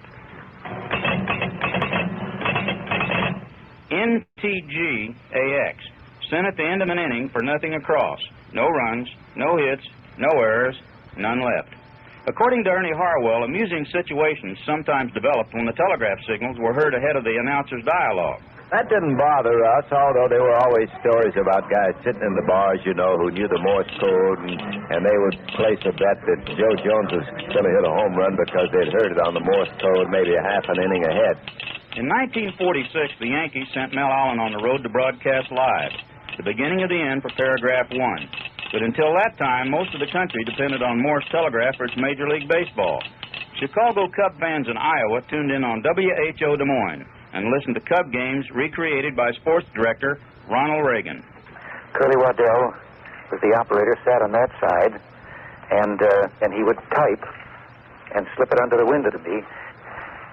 And we were within a half a pitch of right up with the live ball game all the time. To do that, he had to abbreviate things down. Like, in would come the paper, and it would say out 4-3. Well, that meant out from second base to first base. That meant it had to be a grounder, so you'd take it and you'd say, and Dean comes out of the windup, and here comes the pitch, and it's a hard-hit ground ball down towards second base. So-and-so going over after the ball, picks it up, puts it over to first just in time for the out. And now Red Barber offers a final salute to that rare breed of baseball communicator, the old-time press box telegrapher. Anytime I ever needed an elaboration on a play, I always got it. And I found out afterwards that their reports that they said were always extremely accurate. And I owe a great deal of what success I had in those years to the cooperation and the ability of the Western Union operators. They were sharp fellas. They could do it.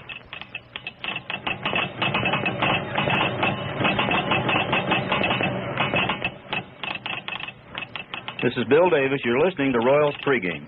Incidentally, the equipment used in that piece by Bill was authentic telegraph equipment, which was used back in the 1920s and 1930s. Our appreciation to the Morris Telegraph Club of America. Written, produced, and narrated by KCMO's Bill Davis. You're listening to Royals Pregame on... All right. Now you got to listen to me again. Did everybody hear that okay? Okay. Sports wasn't the only thing that wanted up-to-the-minute coverage. On the left, we have an image taken on October 29th, 1936, of a speech by Franklin Roosevelt on the steps of the Capitol building in Harrisburg, PA. The telegraph sets, and you can see a number of them shown, were called special event sets or secret sounders, as they made the clicking sound of the telegraph in a headset so as not to be overheard by the audience for the speech. The photo was made by telegrapher Arthur Grumbine, who was an MTC member, he's since passed away, whose position could be seen in the lower right part of the photo. I have one of these in working condition. I'm going to wait, but I'll show you an image of it in a bit.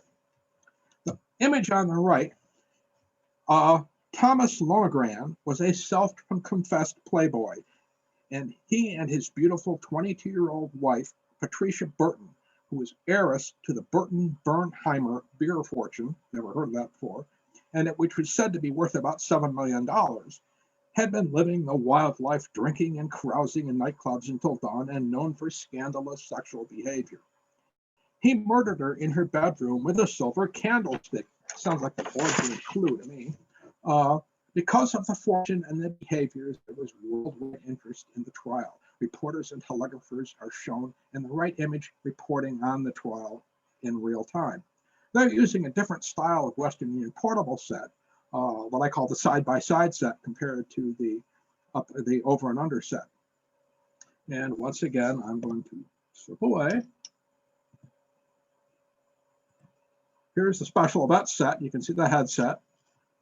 There was an RC network and a couple of D cells in the box, which is what made the clicking sound. And here's the side-by-side set, which actually it's sitting here right to my left, also connected to my computer.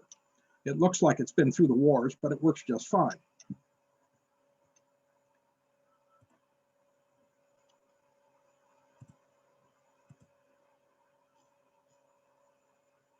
All right.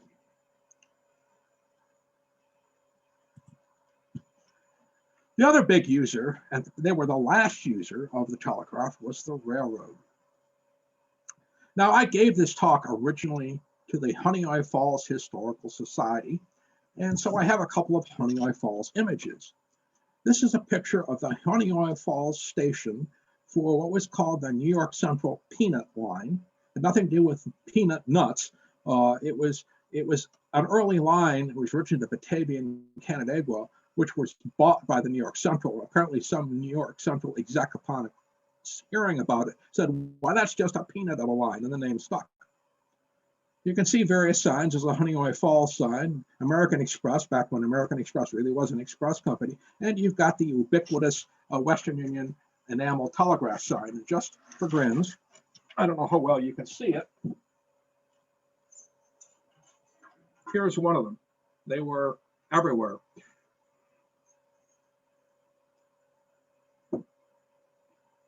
The image on the right is supposedly showing a woman operator. Now, I have the names of some of the early operators at Honeoye Falls, and none were women, but I don't know all of them, and maybe she was. But that was in a book that said this was a picture taken in Honeoye Falls, New York. Anyway, here's just some various images of railroad telegraphy. Upper left, we have the Erie Railroad Tower, FS Tower in Elmira. You can see all the telegraph sounders. That was taken in 1936. We have Ken Rice in Freeville, New York, taken in 1958 on the Lehigh Valley. This is the Tower PO in Porter, Indiana on the New York Central. I don't have a date for it. And this is said to be the Nickel Plate Railroad in May 1975. I, again, don't have a date. Well, I have a date, but I don't know where it was. Believe it or not, the last known railroad use for business purposes of the Morse telegraph was in 1982 in Montana on the Burlington Northern.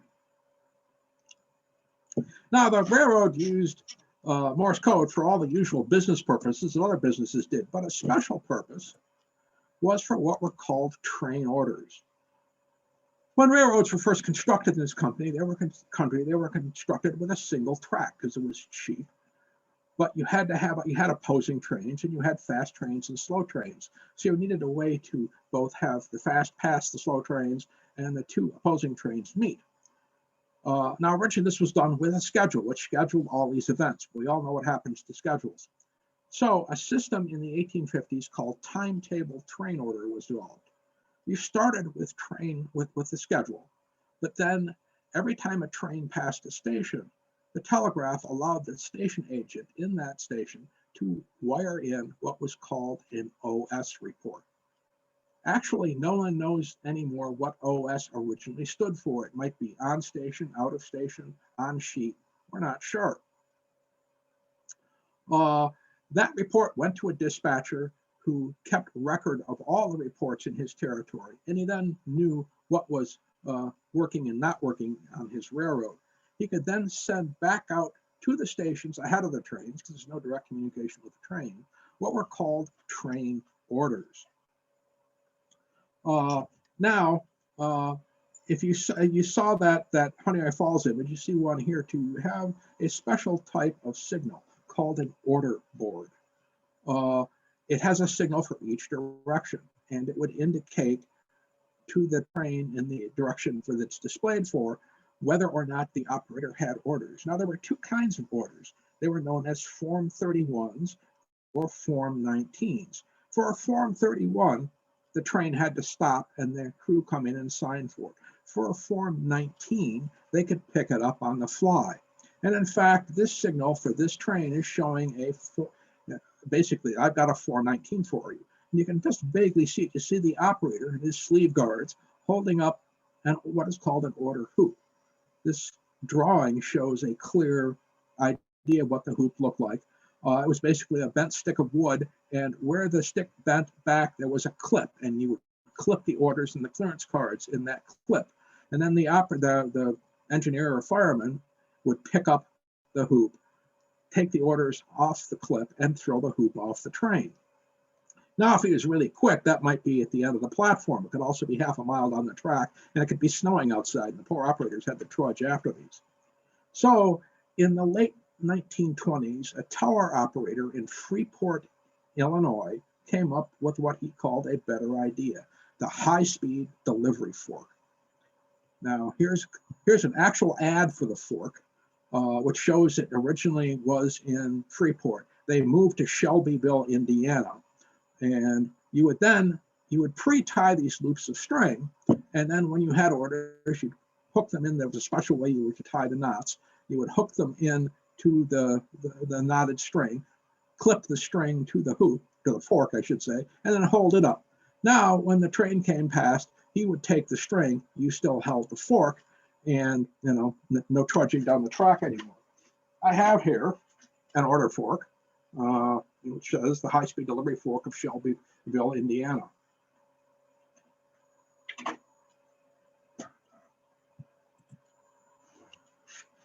Now for a little railroad humor. The one on the right is pretty obvious. Again, there were a lot of women telegraph operators, and this Joe Easley did a lot of cartoons in Railroad magazine on telegraph subjects, and this one says, no, not just the train order, not the operator.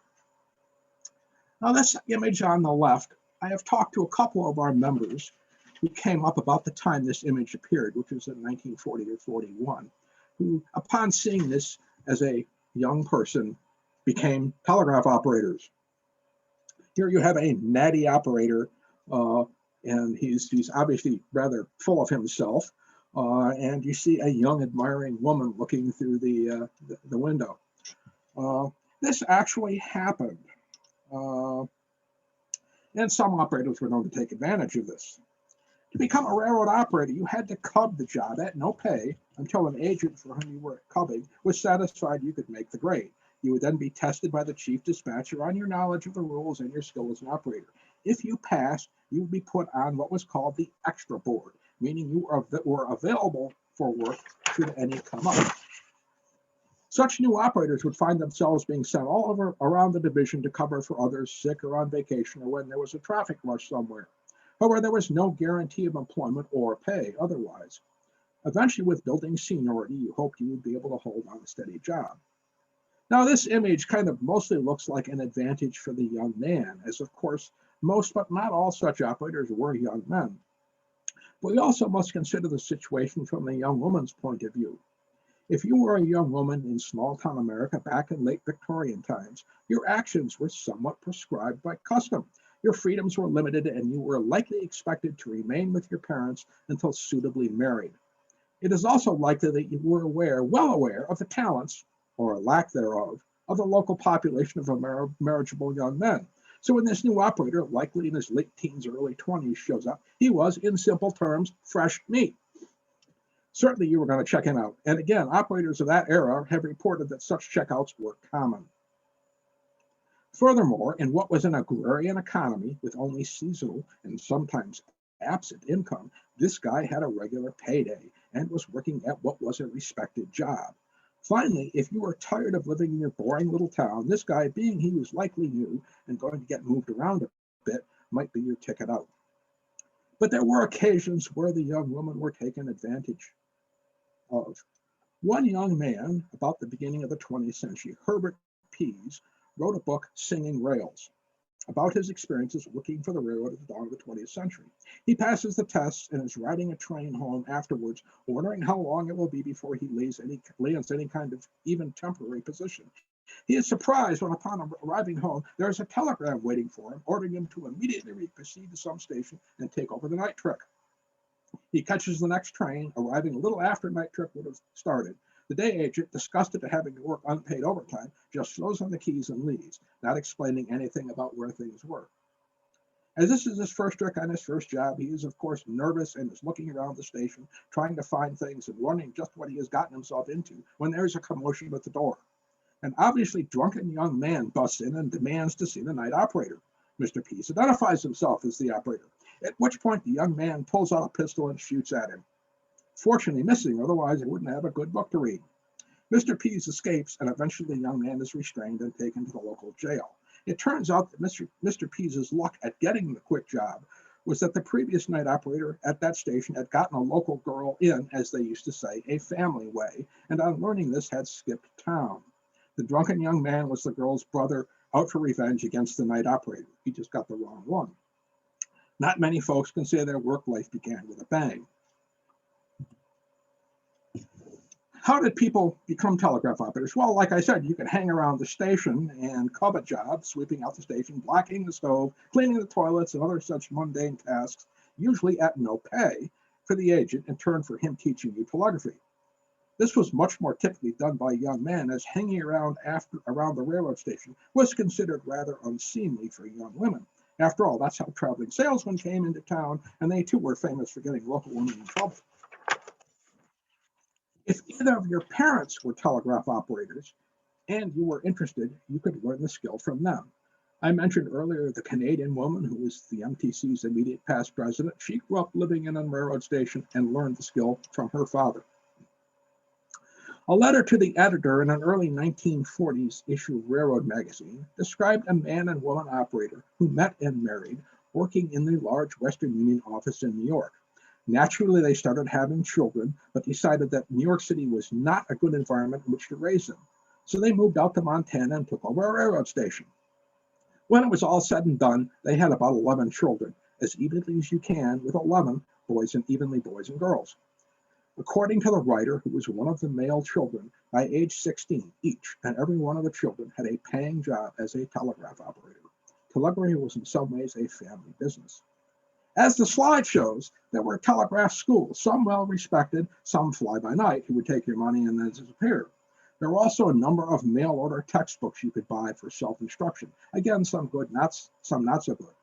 The Dodge School in Valparaiso, Indiana, was one of the very well-respected ones, and also published a textbook you could mail order. There were 7 editions of the book published from the late 1890s to 1921. I have about half of the editions, and at least one of them can be found downloadable if you want to learn what you needed to know. About 15 years ago, I interviewed the president of a local business school, a clerical school. At the time, it was called Rochester Business Institute. They've since changed their name. And their records shown that they had once taught telegraphy beginning in the 1850s. If there was a shortage of operators, I know railroads would occasionally set up temporary schools until a shortage was addressed. This next image is probably unnecessary for you guys. It shows a bug, but again, this was originally given to a general audience. This, of course, is a Lionel J36, and in very good shape, I might add, or at least appearing in very good shape. It was a copy of the Vibraplex lightning bug. There was thought that it was a licensed copy, but more evidence is no one's found the agreement. So they actually think, given the time frame this was built in World War II, the patent had already run out, and they just copied it, didn't pay them anything. I think the label on it is a recreation. The originals were done of a plastic that dried out and turned to dust very quickly. I actually have 2 of these Lionel bugs, and one of them, the label's missing completely. The other one, there's just pieces of it left. These studs, which are holding this label down, are not original, so I'm presuming this is a recreation. I know there were people actually making these recreations because it's a popular collectible. As the telegraph wires got better, that issue with sounding relays kind of went away and got replaced by mainline sounders. They were a less sensitive instrument than the combination mainline relays and sounding relays, but this led to, there was less leakage current. And anyway, 4 different 20th century designs are shown. This is the ubiquitous Western Union 15B, probably the most common. Both these portable sets on either side of me have 15Bs in them. This is 17A, almost as popular. This is a 15C, but actually came along earlier. It was about it's sometimes referred to as the MCM sounder, standing for 1900. That's about when it came out. They were very popular. They were designed by a man by the name of John Gagan, as well as this one, also Gaugen. Now, typically, all mainline instruments, relays or sounders, there's a way to adjust the strength of the magnetic circuit. In all relays I've seen and these two popular sounders, this is done by physically moving the magnet assembly such that it changes the spacing between the armature of on the lever and the magnet poles. In this case, it moves them sideways away from this angled armature. This one actually moves them up and down. Gaugen seemed to be trying to find other ways of doing this. This one actually moves the pivot of the lever up and down, thus sort of changing the distance between the armature and the pole pieces. This one is interesting in that it's the only one type I've ever found. These are also relatively common, where there is no ferrous bar connecting the back of the magnets, which you would need for the magnetic circuit. Instead, there's a rack and pinion mechanism operated by this knob that pulls the ferrous bar in and out underneath the magnet poles. So it does not change the distance between the armature and the pole pieces. Bet you never thought I'd get here. The image on the right shows a railroad operator delivering a singing telegram. It's obviously a 1940 image of Saturday Evening Post. George Oslin, who at age 92 wrote a tome, and it's a thick book, titled The Story of Telecommunications, which was published in 1992, was the one who developed the singing telegram as an advertising gimmick while working for Western Union in the 20s. He had one Western Union operator phone movie star Ricky Vallee on his birthday and sing him happy birthday. This was reported in the trade press Variety, and the story was picked up by other newspapers. Pretty soon, Western Union was being inundated with requests for singing telegrams. Western Union management was not pleased at George's action until it was pointed out to them that this service was significantly increasing the non-business use of the telegraph service. That said, only those employed by Western Union were asked to do this, not the poor old railroad operator pictured. Now, the image at the left is yours truly in the telegraph office I set up at the Antique Wireless Association. It's a 4-wire desk, and this desk is operating. Those are more or less static. It's a 4-wire desk. There are 4 separate wires coming to it. 2 of them are connected to the Morse Telegraph Club's Internet Telegraph Network called Morse KOB, and are active. And this photo was taken on Morse Day in 2017. Morse, again, was born on April 27th in 1891. And so every last Saturday in April, the Morse Telegraph Club celebrates his birthday. And more of us, we get on the wire all the time and chat, but more of us get on the wire on that day. A little about the Morse Telegraph Club. It was formed in 1942 in California. It is currently a 501c3. Donations are welcome and they're tax deductible. In 2014, I became the international vice president, although I never worked as a telegraph operator. Now I'm actually going to exit this. We publish a quarterly magazine, Dots and Dashes. This is the current edition. Again, because the railroads were the last users of the telegraph, there are a lot of railroad stories in it. It just page through it. I write for it. This is something I wrote on a film showing a couple of other instruments in my collection. This is a postal telegraph lineman set. John Springer, who's on, of course, wrote an article on this issue too about his experiences.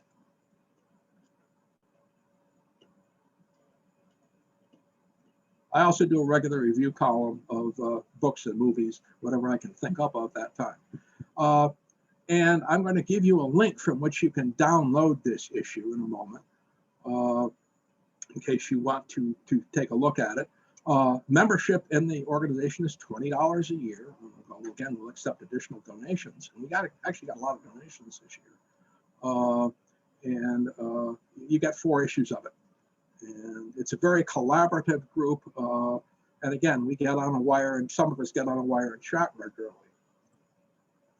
Which brings me to couple of things here. I'm first going to bring up our Morse telegraph network.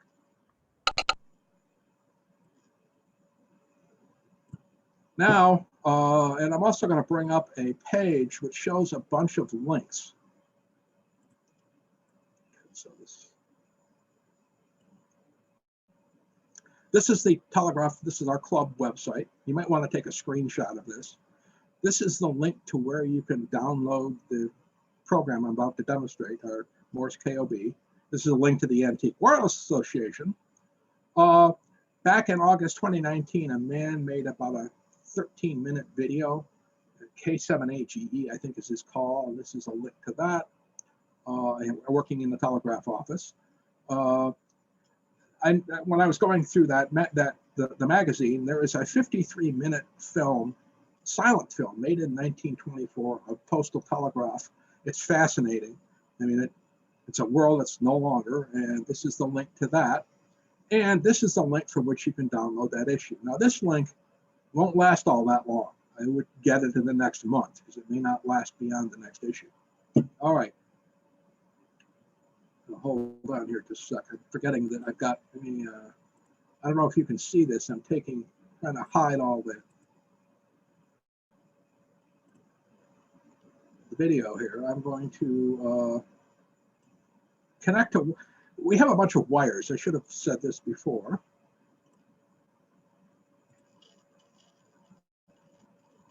This shows all the active wires currently on our telegraph system. Most of the 100s are broadcast wires. They're there for code practice. Here's one at 30 words a minute. Here's one at 20 words a minute, okay? 12 words a minute, 15 words a minute, and so forth. 106 is interesting. That's a weather, it's an interactive wire. You can get a weather report. If you know the National Weather Service call for your area, you can get a weather report. And I was actually running this before the beginning of the talk, but I'll do it again. I'm going to ask for the call for Meriden, which I found out was KMMK. So I identify myself, I ask for the weather, and then I give the call.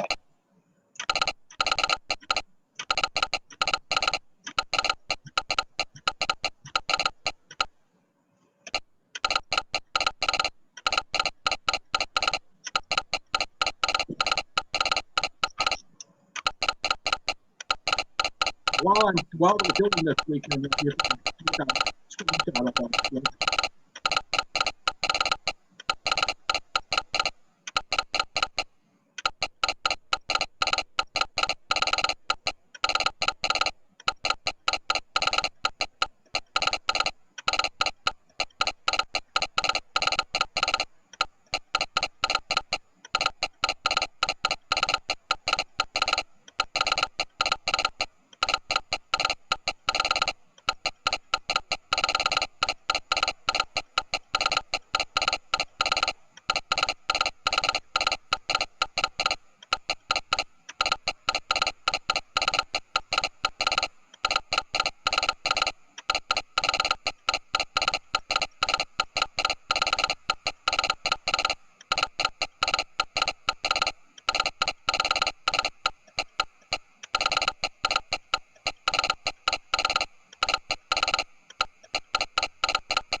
I'm going to shut it off now, just so, because it'll go on for a bit. And that's the end of my talk.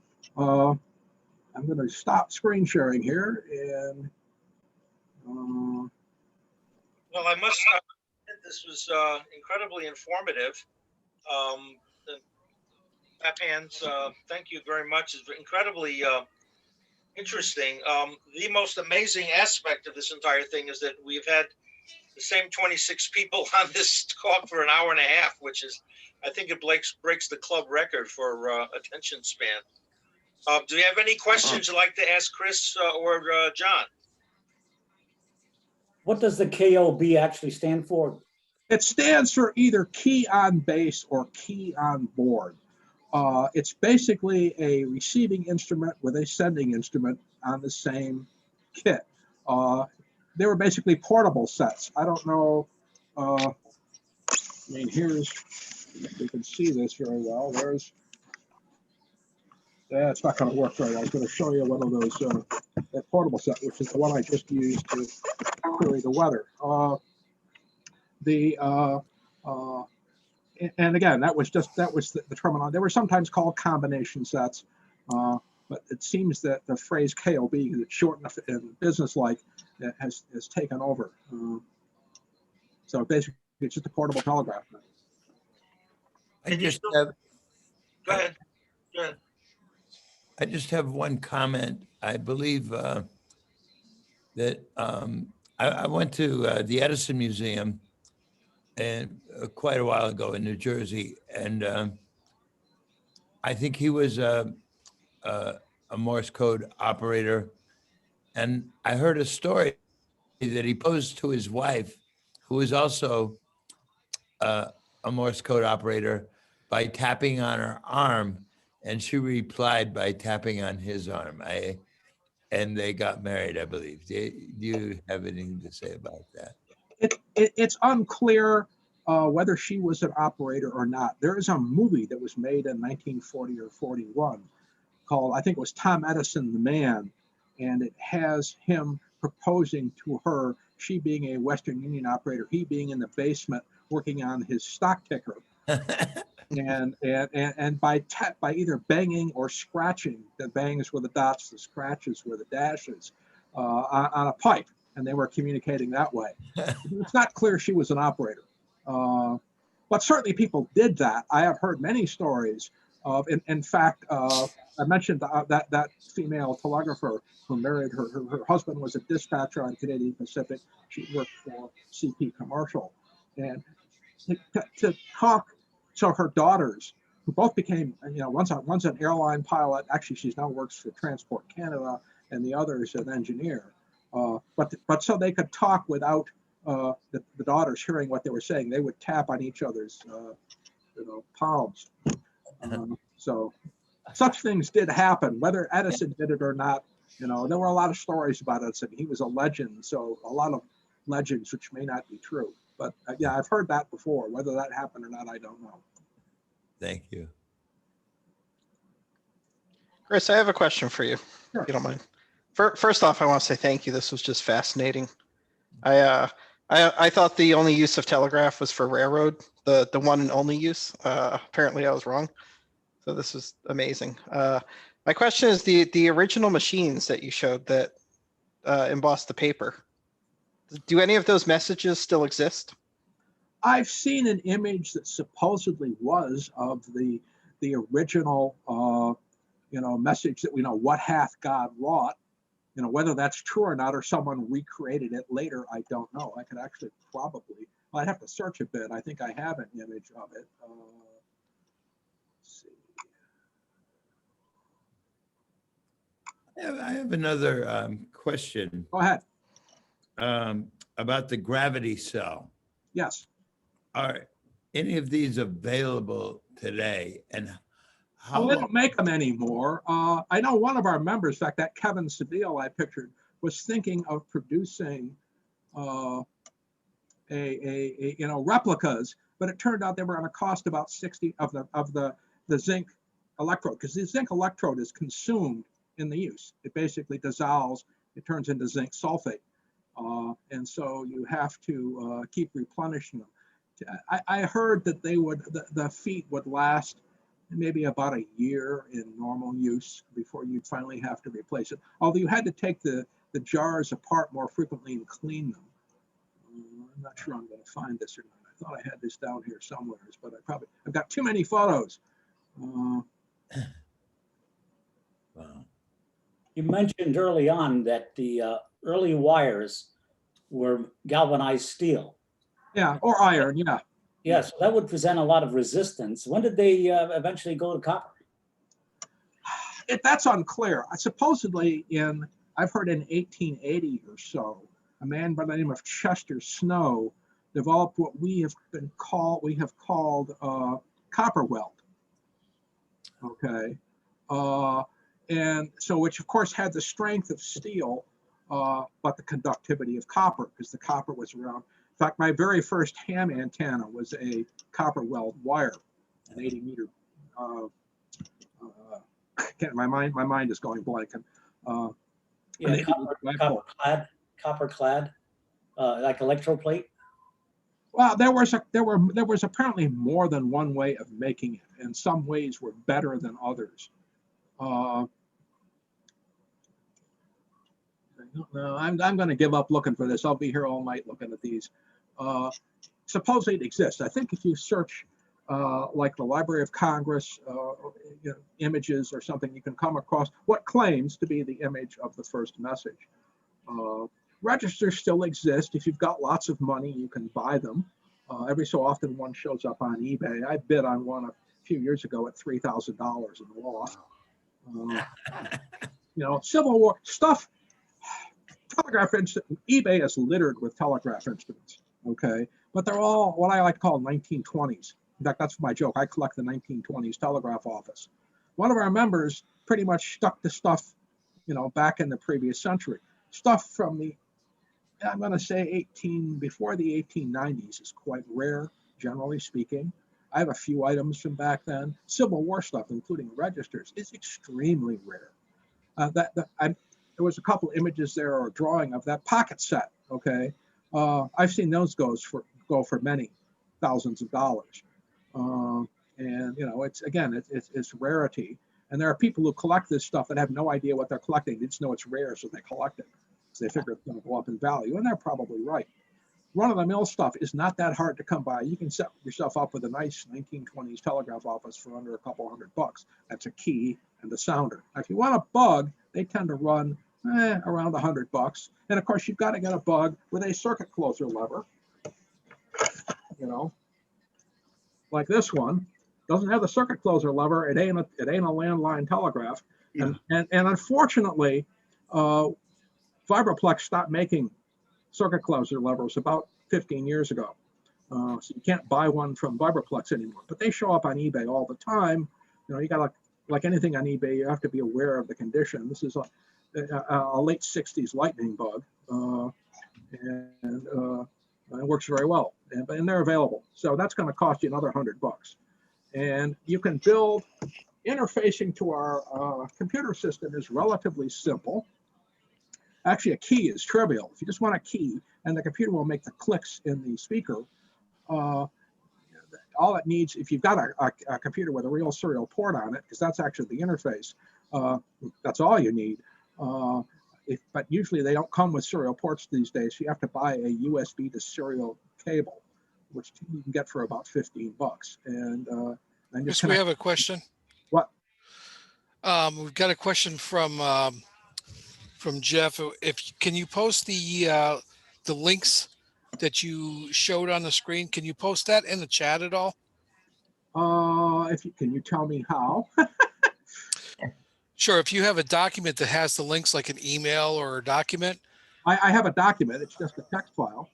Okay. Yeah, that's perfect. You just grab that and copy that to your clipboard, and then open the chat, type message here for all, and then paste, Control V. I can send it to you right now. I took a screenshot of it. Yeah, we were looking for the links. There it is. It's showing on my window. Okay, copy the entire text. Send chat to everyone in meeting. Okay. There you go. How do I click on? I'm trying to say send to everyone. It's not doing it. Type message here, right on the very bottom.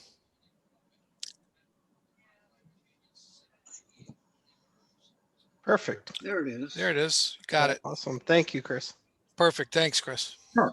It's 9:15. I need to leave. Chris, thank you so much. John, everyone else can certainly stay on ask more questions. And this was incredibly helpful. And we appreciate all of your time. Well, the Morse Telegraph Club would love to have you as members. Go to our website and, for $20, you can become a member.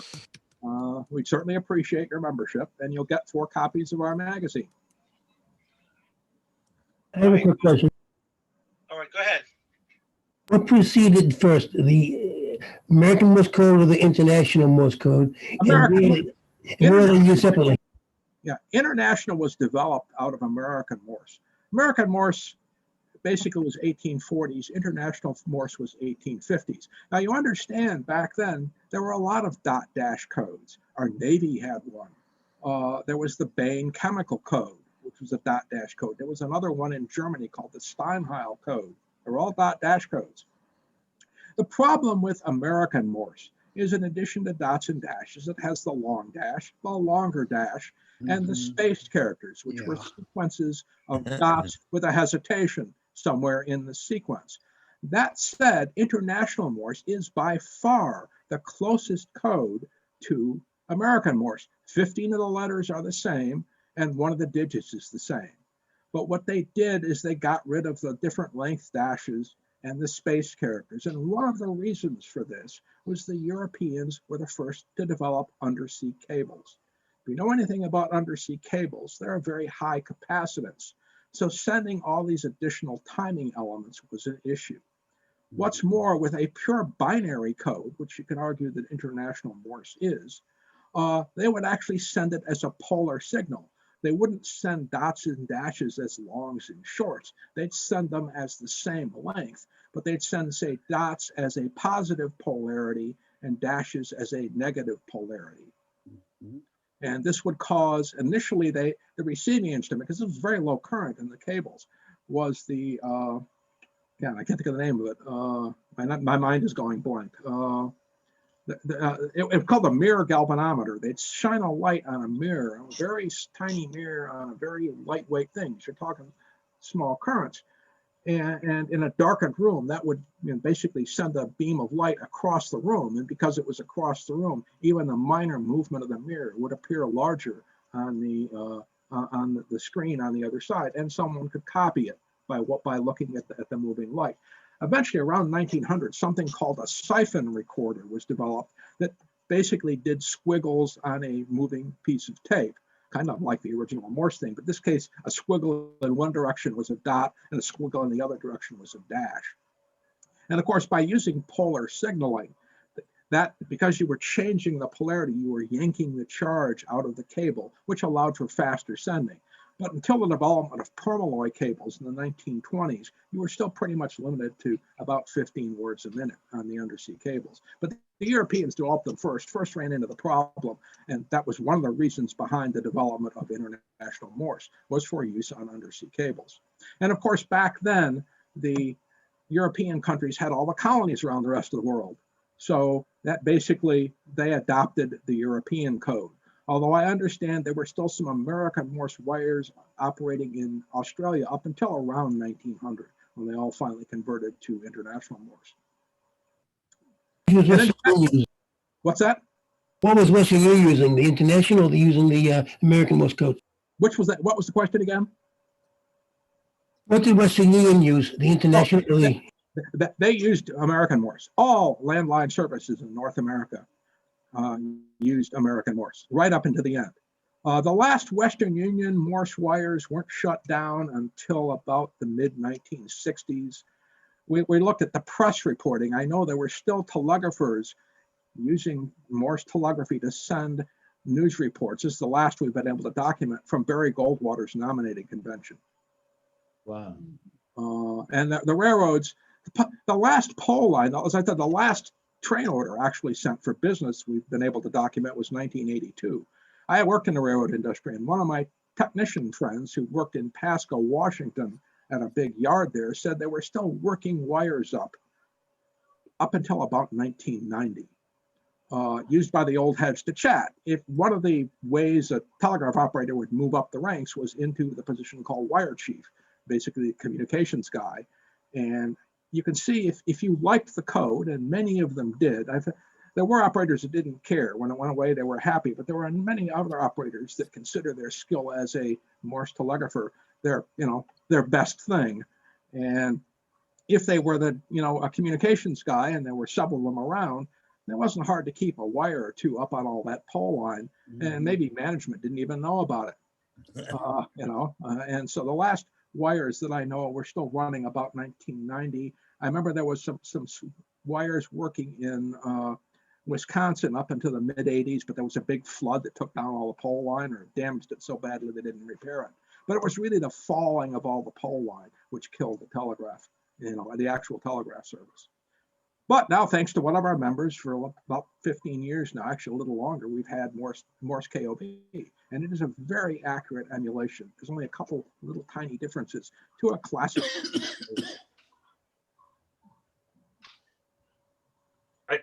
Chris. Yeah. You talked about the old heads, and one of the people I invited tonight, all you people are looking at him there, Bill Nell, and he is a retired train dispatcher and rules examiner from out west. And he shared with me his last bit of work that he did on the wire. What year was that, Bill? It was in September of 1970, John. I was a telegrapher for the MKT Railroad in North Texas. And I had used the wire. We had two wires, one for the dispatcher and one for message purposes. And there was a third wire that agencies had for Western Union business. But at any rate, I was at Dallas Yard, and I cannot remember the date. It was about the second or third week of September 70. And literally at 10 a.m. one day, the district telegraph maintenance man came in and with a pair of wire cutters severed the two working telegraph circuits and took out the sounders and the resonator box and told us that the teletype circuits were also now dead and that we were henceforth to use the IBM key punch machines. And we had been using the key punch machines for probably 6 days previously. We'd already been trained on them. We knew they were going to be used, so it was not necessarily a surprise. But for me personally, it was kind of a shock to see the telegraph instruments go, because that's what kept the clerks away from our jobs. And now, having previously merged with the BRAC, our jobs were vulnerable to the clerks. And happily, I personally did not encounter any such transgressions, I'll call them. Wow. But it was an interesting experience. Some months previously, I had been agent at Waxahachie, Texas, and there I had not only MKT telegraph circuit, but one for the Rock Island and one for the Fort Worth and Denver, and a Western Union wire. And in the whole time I was at Waxahachie, I did one Western Union telegram on the wire. Usually Western Union would call us on the dial phone and give us the telegram over the telephone. Western Union had a major office in downtown Dallas that served most of North Texas. And as a matter of digression, my first job out of high school, I was a surveyor for the city of Dallas and worked out of City Hall.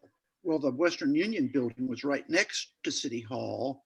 And on lunch hour, I used to go over to the Western Union building and up to the 4th floor, which was the relay floor.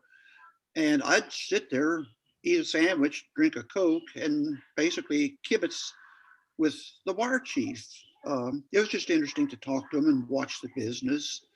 But years later, of course, when the Katy took out the telegraph circuits, I went to Denison 2 days after that was done with a bottle of Canadian Club, saw the wire chief and the telegraph maintainer, and I got a wheelbarrow full of resonator boxes, telegraph sounders, some dispatcher scissor phones, and relays, and some other things. I cannot remember right now what they were.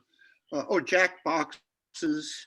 And I've got them all in boxes in my house out back. And I've carried that stuff around for 50 years, probably. Wow. And I've got a lot of old telegraph books published between 1880 and 1920 when I was in the Army at Fort Lewis, Washington. In my final months of the Army, I found a bookstore in downtown Tacoma, J. Fred Christensen. And I was going in there to buy some scratch paper, and I happened to notice packages, wrapped craft paper packages on a shelf, and there must have been 25 or 30, and I asked, what are those? And the proprietor told me they were books. I asked, what kind of books? And he says, all kinds of books. I said, show me some. And they had books, they were all railroad books. J. Fred Pryor, station work and telegraphy, operating trains, steam locomotive maintenance, all brand new, still wrapped, never been circulated. And he sold me books by the pound, $1 a pound for books. And I bought 20 pounds of books. I was 3 months from getting out of the Army, and I carried 20 pounds of books back to Fort Lewis with me, put them in my footlocker, and the Army shipped them home for me when I got out of the Army. And I still have those books in brand new condition. But I've got some back to 1880 that give a lot of information about the maintenance of the crow's feet that went in the ceramic battery jars, the maintenance of the acid base that went in.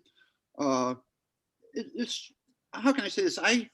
When I was younger, I took all that for granted, and rather honestly, it became a part of, it was what I did.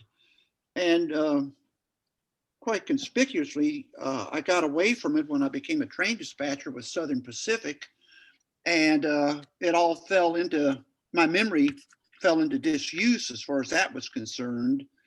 And today I've got the books, I've got the telegraph instruments, and I've got memories, and that's it. Yep. Well, you might enjoy, if you get that downloaded chat, that link, and this is also in the winter edition of Dots and Dashes. I don't know if you can download. I used to be a member of the Morse Telegraph Club. But there's that 1924 silent film that shows the inside of Postal Telegraph's yes. office, and it's fascinating to watch the guys patching cables around. And it's a really... Well, I took photos of every train order office I worked in. My very first job, 19 years old, was a relief agent at Rockwall, Texas, 45 miles northeast of Dallas.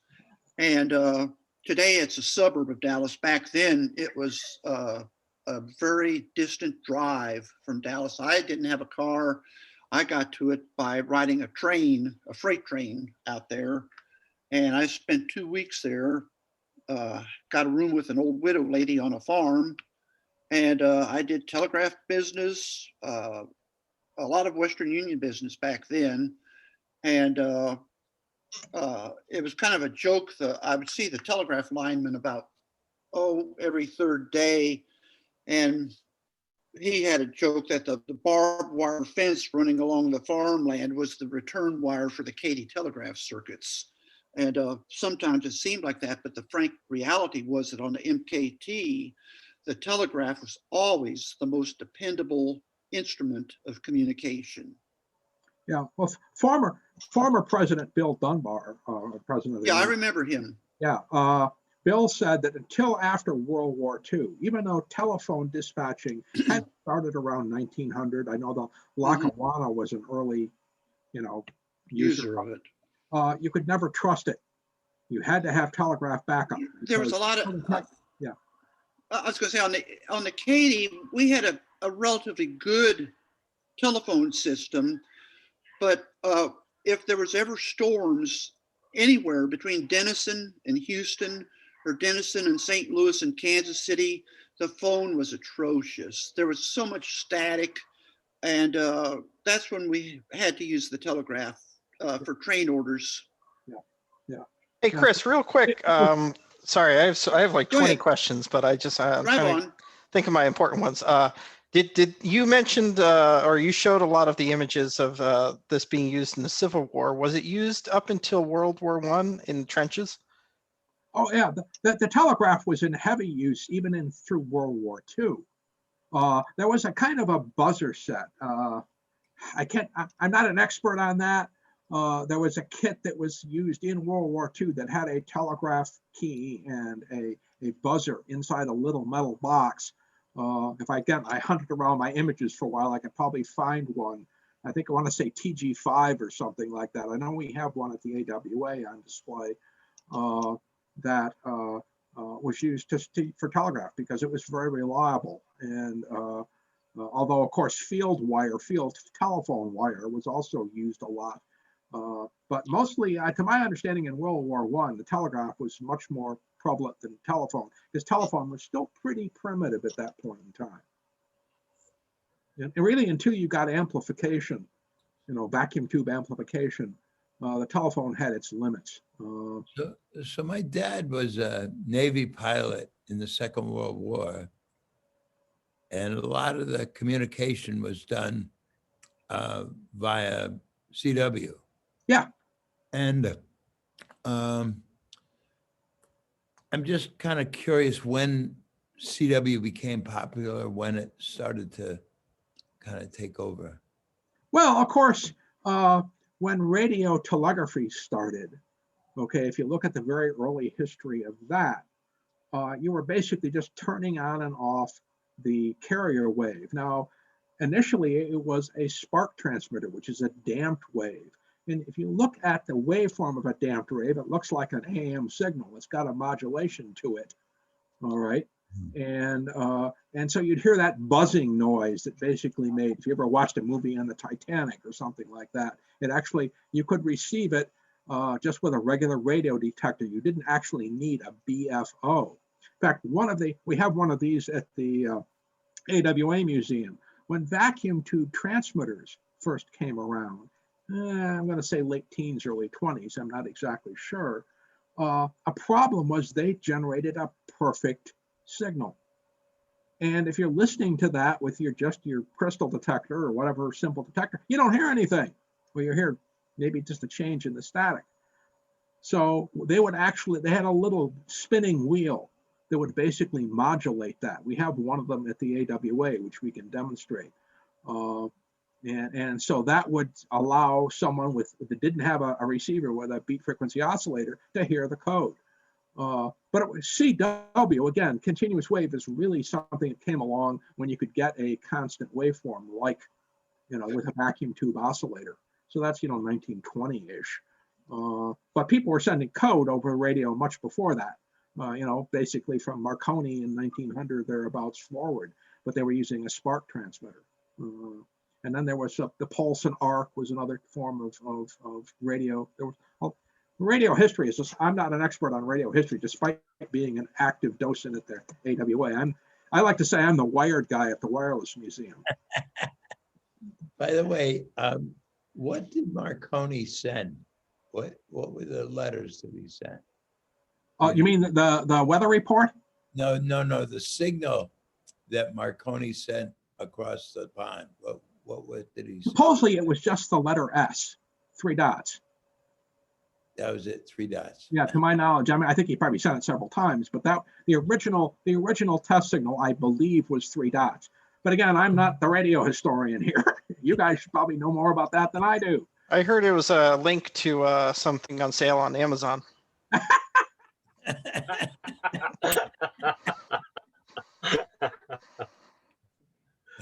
I want to say something. I don't know if you guys are interested in that wire, and I don't know how many of you are from Connecticut. but Bob would probably know where this is. If you go up to the junction of 2 and 149, the old airline track was up there, and it's a rail to trail now. And I went up there about a year and a half ago on a hot tip I got. And if you go up on that trail and it's all paved, and hike that trail, and don't go towards Route 2 because there was a tunnel there and it's all filled in. You go the opposite way, and you will see wire. There's a lot of wire all coiled up there, and there's telephone poles up there. And I got some date nails out of the telephone poles. And I would venture to say that God bless you.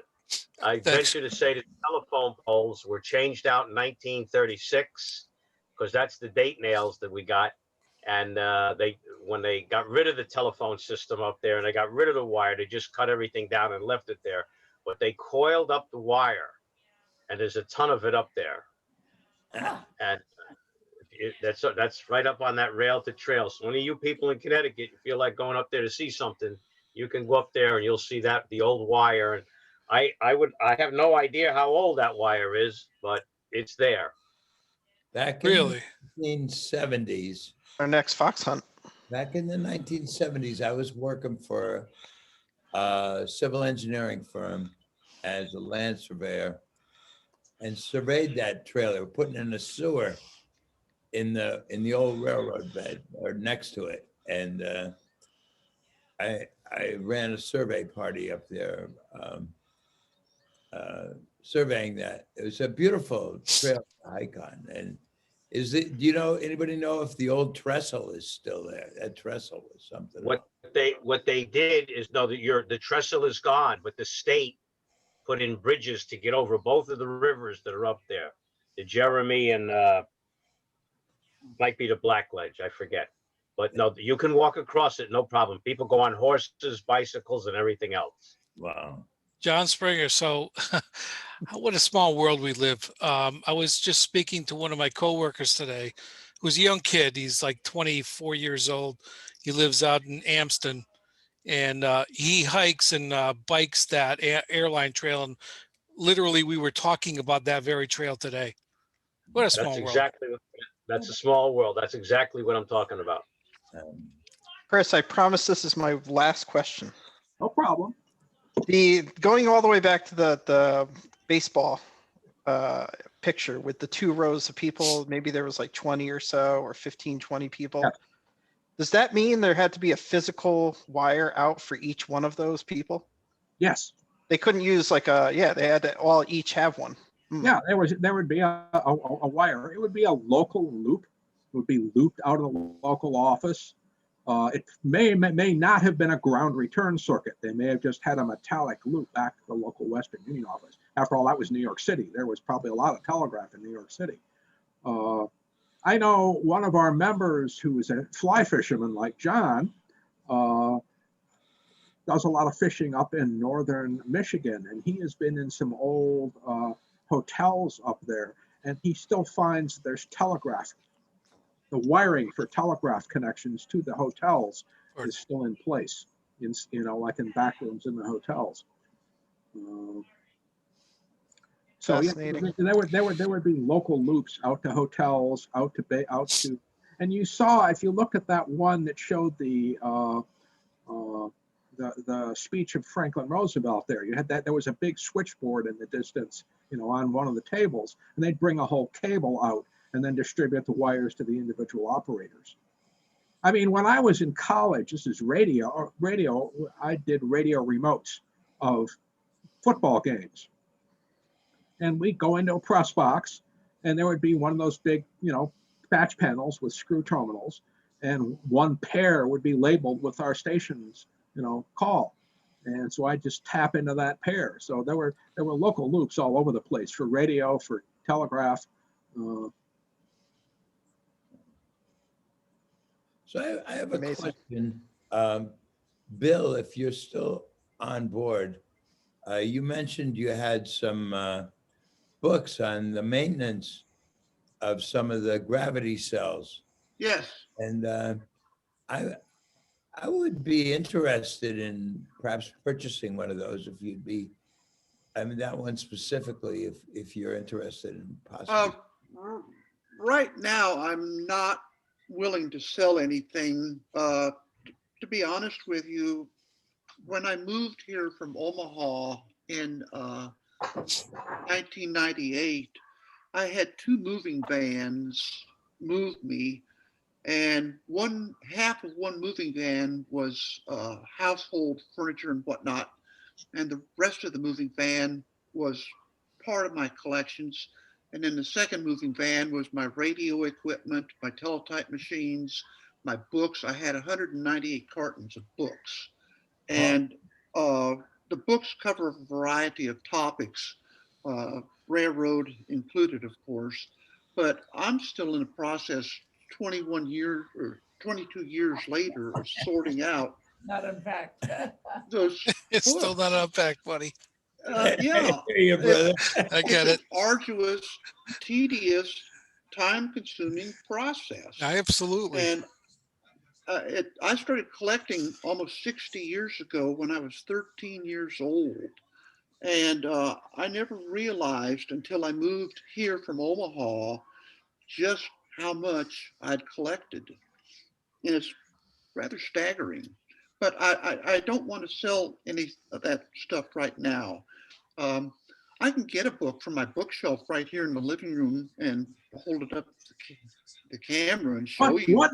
One possibility is before 1922 and the copyright laws.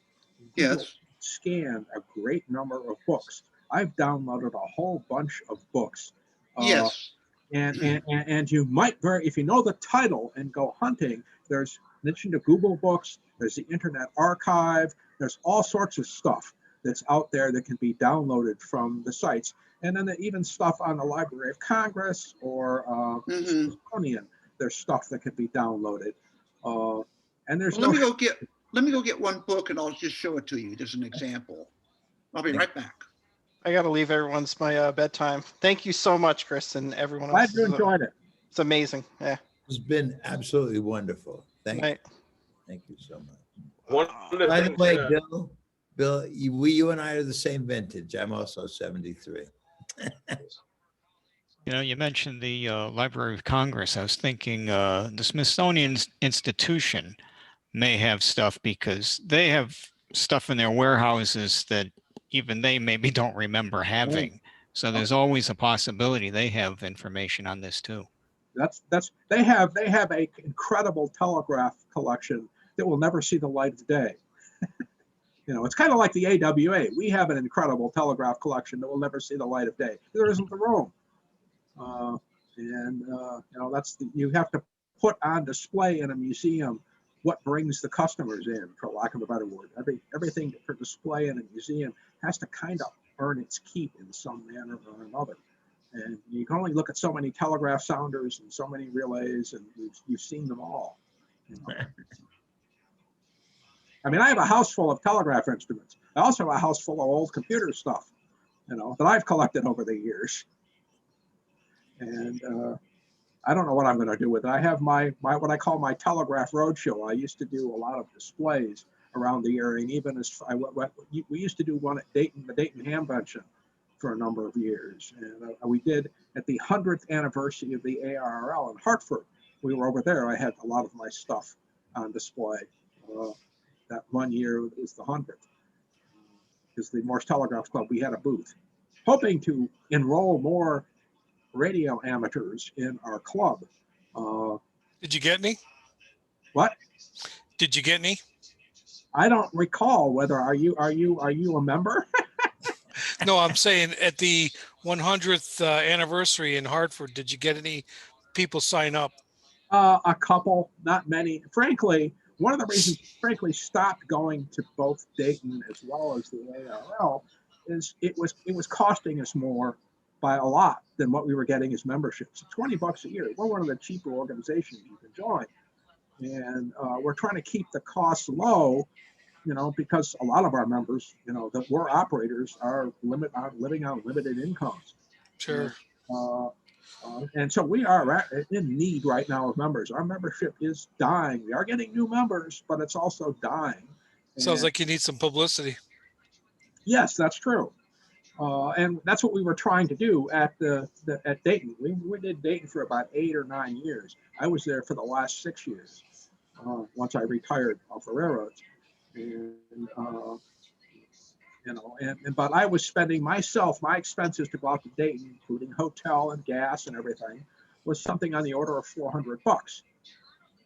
And for $400, I could have bought 20 free memberships and given them out. Not that people, when you give something like that for free, ever renew, but if we would get, and there were 3 of us that were the regular people manning the booth. And so, there's, $1,200. And if we got 10 members, we were doing well. So, we kind of gave up doing that. We're doing more local stuff. We do have some very active chapters around the country. But those are kind of dying out too. The Florida chapter is still very active. That Tacoma chapter is still very active. The Albany chapter died about a decade ago. I think the Maple Leaf chapter in Toronto is still relatively active. Toledo chapter is active. So, but there are chapters that are still out there.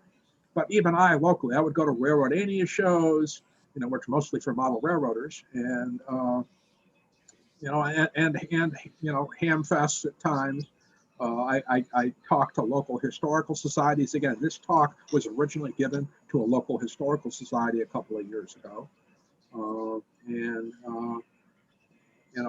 Trying to get people interested. Frankly, the ROI ain't great.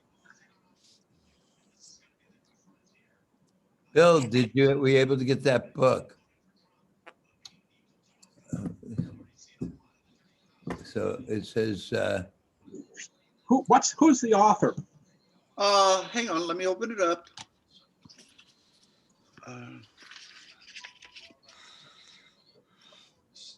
Wilson Frederick. Wilson Frederick. And what's it? Can you hold the book up again, sir? Yeah. Elementary signage. The cover. Yeah, show the cover again. Okay. How to learn it. And let me get the title page for you so you can see the details.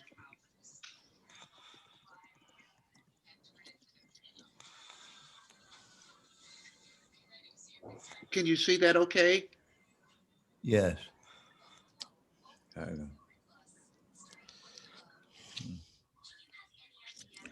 Thank you. Okay. And here's my contribution to the show and tell. I last used this and it's available for Amazon. You can buy it a record of it on Amazon. I paid $70 for this in 1966. Wow. Good night, Frank. Good night, Frank.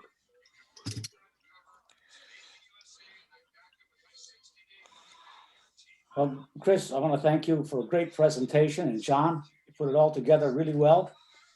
And I'm sure, speaking for the club, I think we all enjoyed it. Glad you enjoyed it. Absolutely. Yes, thank you very much. Very happy to do it. Join the MTC. I got my MTC logo shirt on here. All right.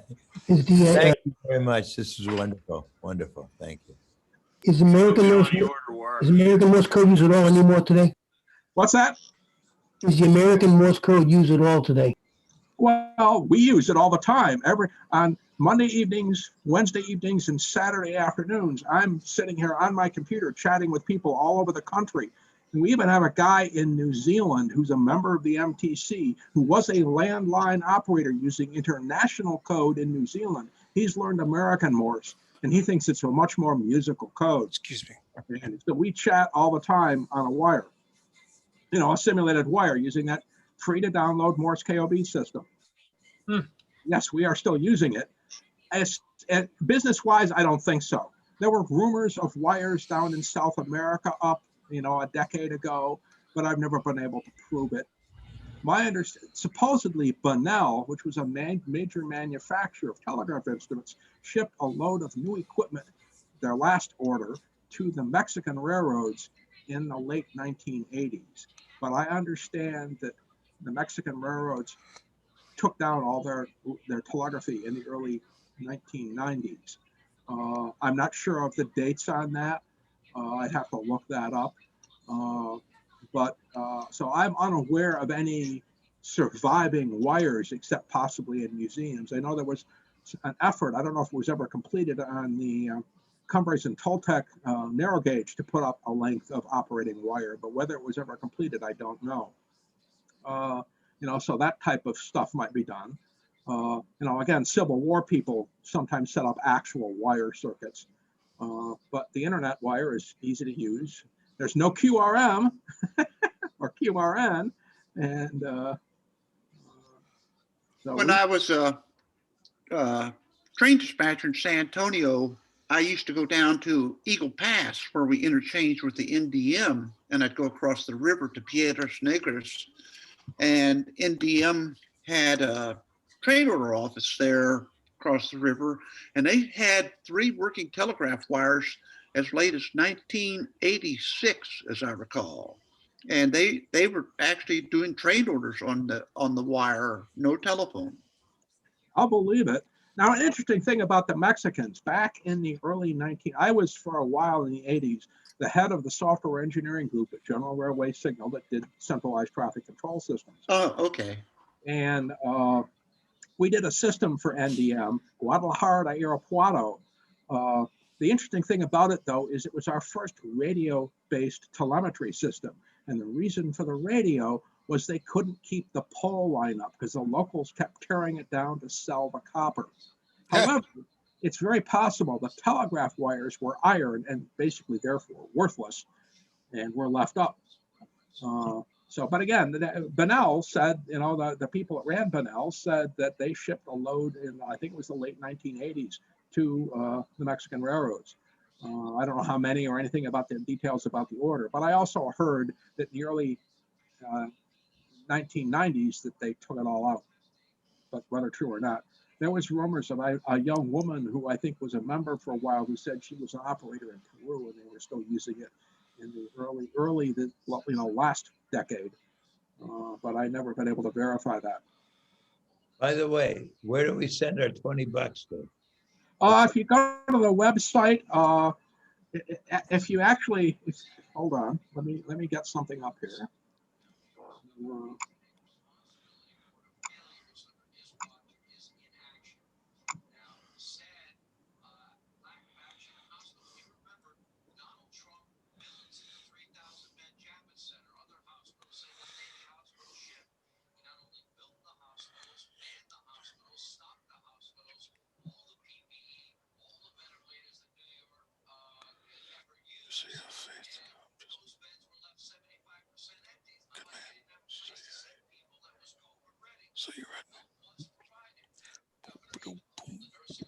So while you're looking, Chris, I wonder if anybody can answer the question, why they call the airline trail the airline trail. And I don't know the answer, so. I think it has something to do with the railroad company that ran on that line. I'm trying to remember why they called it the airline. I know I've heard it, but I sorry, Rob, I can't remember. Maybe somebody else knows. Was it the trestles? Because it was up in the air over the river. Was it the trestles? John might have the answer. John, you're muted. When I was the fireman on the job with Wanko, he told me that was the way that the airplanes flew like 15 years ago. So that's why they called it that, because it was a direct route to Boston. So it followed some sort of air path. Yeah, I used to be a pilot, and some of the navigation system was called IFR, which was flight rules, or jokingly, I follow roads such as railroad. You still flying planes, Bob? No more. Go on, dude. Well, that's not so funny because I've read that during World War I, because they didn't have any kind of air traffic control or radios or anything for navigation, a lot of the war pilots would fly along the railroad lines, and then they come down when there was a station and see if they could read what station it was so they could find out where they were. Because still sometimes happens. they would lose their way. Well, they You didn't have radar or any of that stuff in back New then. Hampshire, you go up 93 and dive down and look at the sign on 91 to see where you're. That's some BFR pilots do that stuff. Let me tell you. To this day. To this day. Yeah. Years ago, the roofs on some buildings would have an arrow pointing to the airport. Sometimes MMK with an arrow. They were all over Wallingford. Yeah. Now the roofs. Okay. Yep. I just put information about our International Secretary Treasurer on the chat window. Oh, perfect. It's got his mail address, as well as phone number and other stuff. Perfect. I see it. And the membership. Yeah. So just to let everybody know, I'm going to convert this to a YouTube. You'll be able to find that it's going to be open to the general public. So if you look up Wallingford Amateur Radio Group, Meriden Amateur Radio Club, you'll probably be able to find that on YouTube and as well as some of our other stuff. Okay, sounds good to me. That way you don't have to carry all those megabytes of data. You can just point to a link. By the way, I used to fly out of MMK, and occasionally I still tune them in on very low frequency. And it's been a while, but they used to do. I've forgotten exactly. You could pick them up on very low frequency radio. The airport identification. Yeah, I should say the navigation systems all broadcast their IDs in international Morse at a very slow speed. Both the instrument landing systems and the BORs would broadcast their ID in like Rochester. I was a pilot too, as a hobby, small light airplane, single engine, and I know Rochester was ROC and ILS in Rochester was IROC. What were you flying, Bob?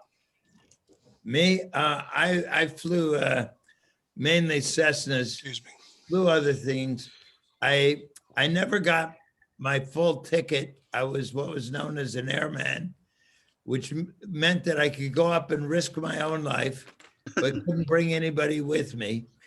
And I tell you, my old man around the dinner table talked about implements and loop-de-loops and barrel rolls and split S's and all that stuff. So I had to do it. I grew up with that stuff around the dinner table. And finally in my 40s, which was way too old for it, I did a little bit of that, which was kind of fun. I got my ticket at about age 40. It was one of those things that had been in the back of my mind, but it was expensive even back then. In fact, everyone, when I was getting it, this was the late 1980s, everyone was whining how expensive it has gotten. But I know when I was getting, a Cessna 172 was running for like 50 to 55 bucks an hour. I think the most expensive airplane I ever flew was a Mooney M20E, which was had a retract and a constant speed prop, called a complex airplane, and that was costing me 90 bucks an hour. My joke was all it was doing was get me where I wanted to go faster. I didn't want to go anywhere. I just wanted to be up there. So I kind of backed off and was flying more, like Cherokee 180s and Cessna 172s because they were cheaper. I was flying 172s and 152s. Yeah. Amazing underpowered aircraft. Well, the joke about the 152 and the earlier 150 was you want to fly an airplane, fly an airplane. If you want to fly a kite, fly a 152. Well, yeah, I flew a 140 once. I flew a 140, which was, take your hands off the controls. If you've got the trim upright, you could actually lean and fly. I got about 540 hours total time or something like that over 10 years. I stopped in the late 90s. Wow. God bless you. Hey, Jim. Well, you Bill. guys are night owls, but I think we're going to wrap it up here, at least at this end. I do thank you again. And we got to do it again maybe someday. Get part 2. By the way, Bob, maybe they want to know about railroading. what? Maybe they want to know about fly fishing in Montana. I can do that for you. That sounds good. Guys, take care. Good night. You want to learn about living in a wigwam in Bethany? I did that for 3.5 years. So. Excellent. All right. Good night, all. Good night, all. Good night, everybody. Good night, John. Take care. Good night. Good night, Bill. Good night.